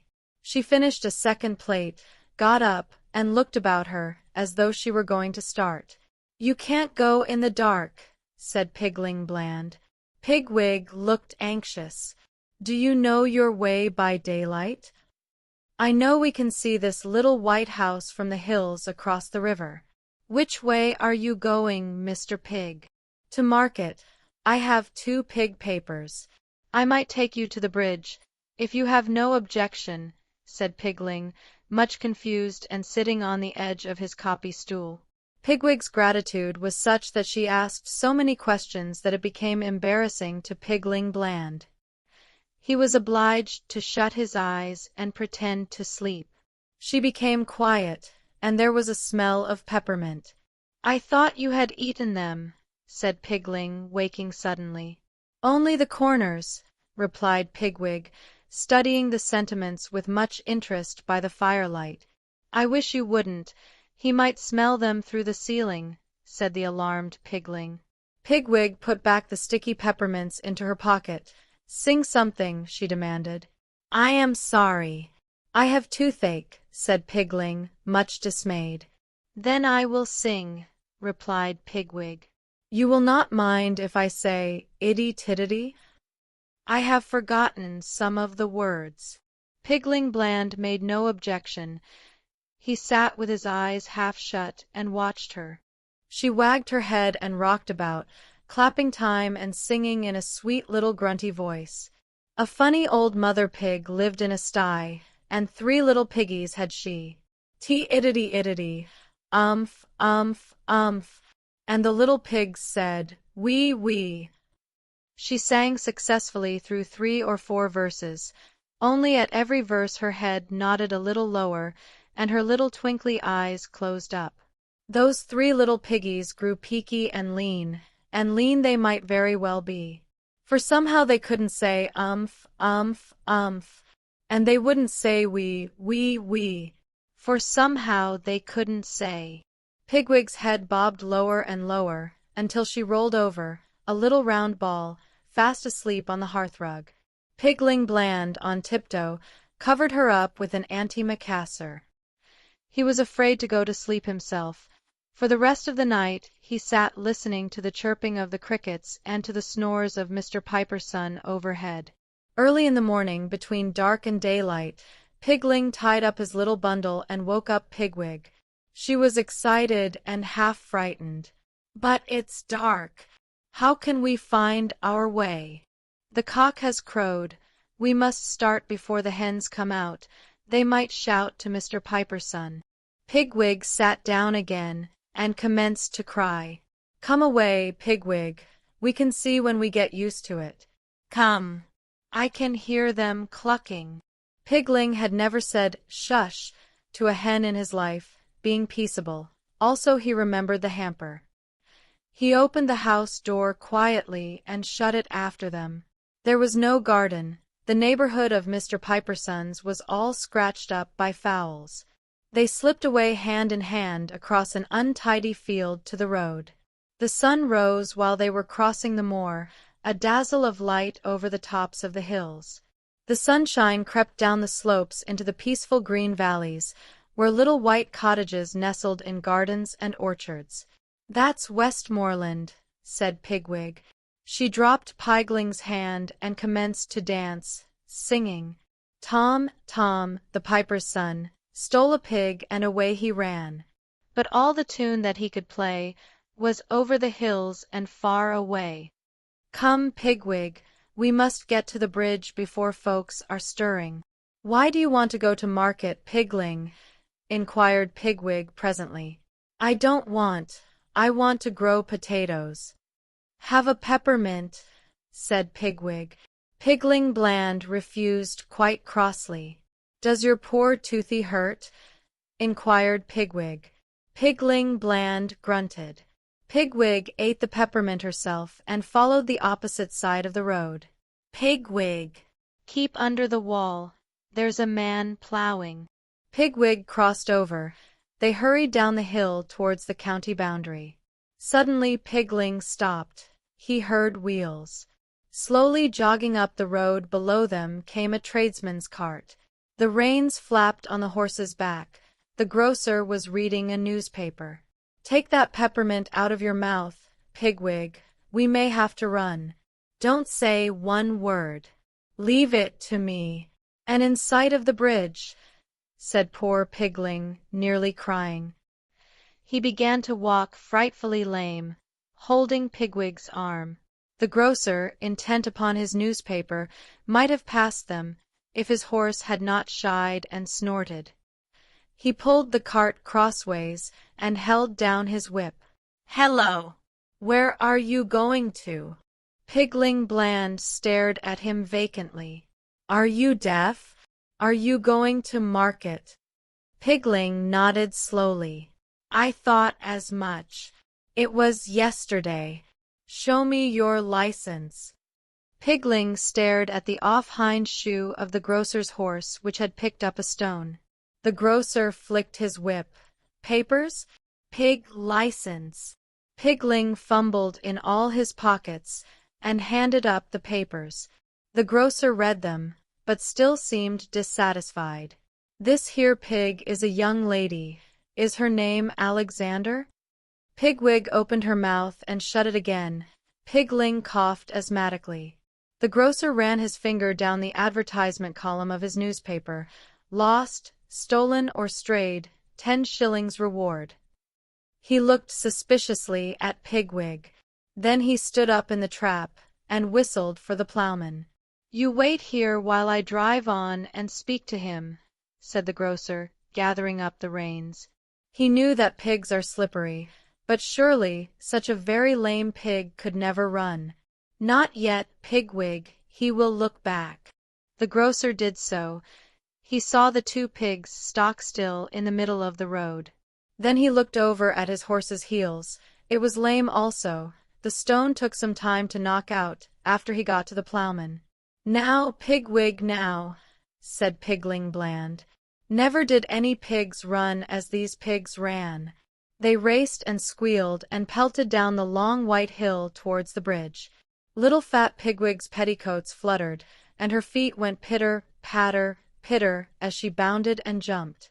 They ran, and they ran, and they ran down the hill and across a short cut on level green turf at the bottom, between pebble beds and rushes. They came to the river, they came to the bridge, they crossed it hand in hand. Then over the hills and far away she danced with Pigling Bland. The end. Aptly Dapply's nursery rhymes. Aptly Dapply, a little brown mouse, goes to the cupboard in somebody's house. In somebody's cupboard. There's everything nice. Cake, cheese, jam, biscuits, all charming for mice. Aptly Dapply has little sharp eyes, and Aptly Dapply is so fond of pies. Now who is this knocking at Cottontail's door? Tap, tap pit, tap, tap pit. She's heard it before, and when she peeps out, there is nobody there, but a present of carrots, put down on the stair. Hark! I hear it again. Tap, tap, tap pit, tap, tap pit. Why, I really believe it's a little black rabbit. Old Mr. Pricklepin has never a cushion to stick his pins in. His nose is black and his beard is gray, and he lives in an ash stump over the way. You know the old woman who lived in a shoe and had so many children, she didn't know what to do? I think if she lived in a little shoe house, that little old woman was surely a mouse. Diggory, diggory, delvet, a little old man in black velvet. He digs and he delves. You can see for yourselves. The mounds dug by Diggory Delvet. Gravy and potatoes in a good brown pot. Put them in the oven and serve them very hot. There once was an amiable guinea pig who brushed back his hair like a periwig. He wore a sweet tie, as blue as the sky, and his whiskers and buttons were very big. The end. The tale of Johnny Town Mouse. Johnny Town Mouse was born in a cupboard. Timmy Willie was born in a garden. Timmy Willie was a little country mouse who went to town by mistake in a hamper. The gardener sent vegetables to town once a week by carrier. He packed them in a big hamper. The gardener left the hamper by the garden gate, so that the carrier could pick it up when he passed. Timmy Willie crept in through a hole in the wickerwork, and after eating some peas, Timmy Willie fell fast asleep. He awoke in a fright while the hamper was being lifted into the carrier's cart. Then there was a jolting and a clattering of horses' feet. Other packages were thrown in. For miles and miles, jolt, jolt, jolt. Timmy Willie trembled amongst the jumbled-up vegetables. At last, the cart stopped at a house, where the hamper was taken out, carried in, and set down. The cook gave the carrier 6pence, the back door banged, and the cart rumbled away. But there was no quiet. There seemed to be hundreds of carts passing. Dogs barked, boys whistled in the street, the cook laughed, the parlor maid ran up and down stairs, and a canary sang like a steam engine. Timmy Willie, who had lived all his life in a garden, was almost frightened to death. Presently, the cook opened the hamper and began to unpack the vegetables. Out sprang the terrified Timmy Willie. Up jumped the cook on a chair, exclaiming, "A mouse! A mouse! Call the cat!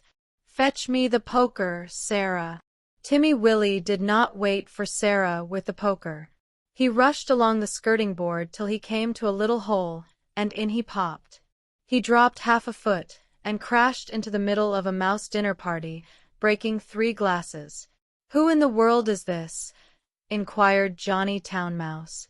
But after the first exclamation of surprise, he instantly recovered his manners. With the utmost politeness, he introduced Timmy Willie to 9 other mice, all with long tails and white neckties. Timmy Willie's own tail was insignificant. Johnny Town Mouse and his friends noticed it, but they were too well bred to make personal remarks. Only one of them asked Timmy Willie if he had ever been in a trap. The dinner was of 8 courses, not much of anything, but truly elegant. All the dishes were unknown to Timmy Willie, who would have been a little afraid of tasting them, only he was very hungry and very anxious to behave with company manners. The continual noise upstairs made him so nervous that he dropped a plate. "Never mind, they don't belong to us," said Johnny. "Why don't those youngsters come back with the dessert?" It should be explained that 2 young mice, who were waiting on the others, went skirmishing upstairs to the kitchen between courses. Several times they had come tumbling in, squeaking and laughing. Timmy Willie learned with horror that they were being chased by the cat. His appetite failed. He felt faint. "Try some jelly," said Johnny Town Mouse. "No? Would you rather go to bed? I will show you a most comfortable sofa pillow." The sofa pillow had a hole in it. Johnny Town Mouse quite honestly recommended it as the best bed, kept exclusively for visitors. But the sofa smelled of cat. Timmy Willie preferred to spend a miserable night under the fender. It was just the same next day. An excellent breakfast was provided, for mice accustomed to eat bacon. But Timmy Willie had been reared on roots and salad. Johnny Town Mouse and his friends racketed about under the floors, and came boldly out all over the house in the evening. One particularly loud crash had been caused by Sarah tumbling downstairs with the tea tray. There were crumbs and sugar and smears of jam to be collected, in spite of the cat.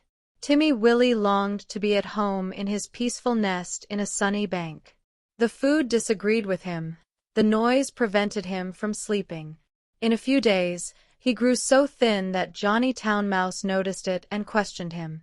He listened to Timmy Willie's story and inquired about the garden. "It sounds rather dull place. What do you do when it rains?" "When it rains, I sit in my little sandy burrow and shell corn and seeds from my autumn store. I peep out at the throstles and blackbirds on the lawn, and my friend Cock Robin. And when the sun comes out again, you should see my garden and the flowers, roses and pinks and pansies, no noise except the birds and bees and the lambs in the meadows." "There goes that cat again," exclaimed Johnny Town Mouse. When they had taken refuge in the coal cellar, he resumed the conversation. I confess I am a little disappointed. We have endeavored to entertain you, Timothy William. Oh, yes, yes, you have been most kind, but I do feel so ill, said Timmy Willie. It may be that your teeth and digestion are unaccustomed to our food. Perhaps it might be wiser for you to return to the hamper. Oh, oh, cried Timmy Willie. Why, of course, for the matter of that, we could have sent you back last week, said Johnny rather huffily. Did you not know that the hamper goes back empty on Saturdays? So Timmy Willie said good-bye to his new friends, and hid in the hamper with a crumb of cake and a withered cabbage leaf, and after much jolting, he was set down safely in his own garden.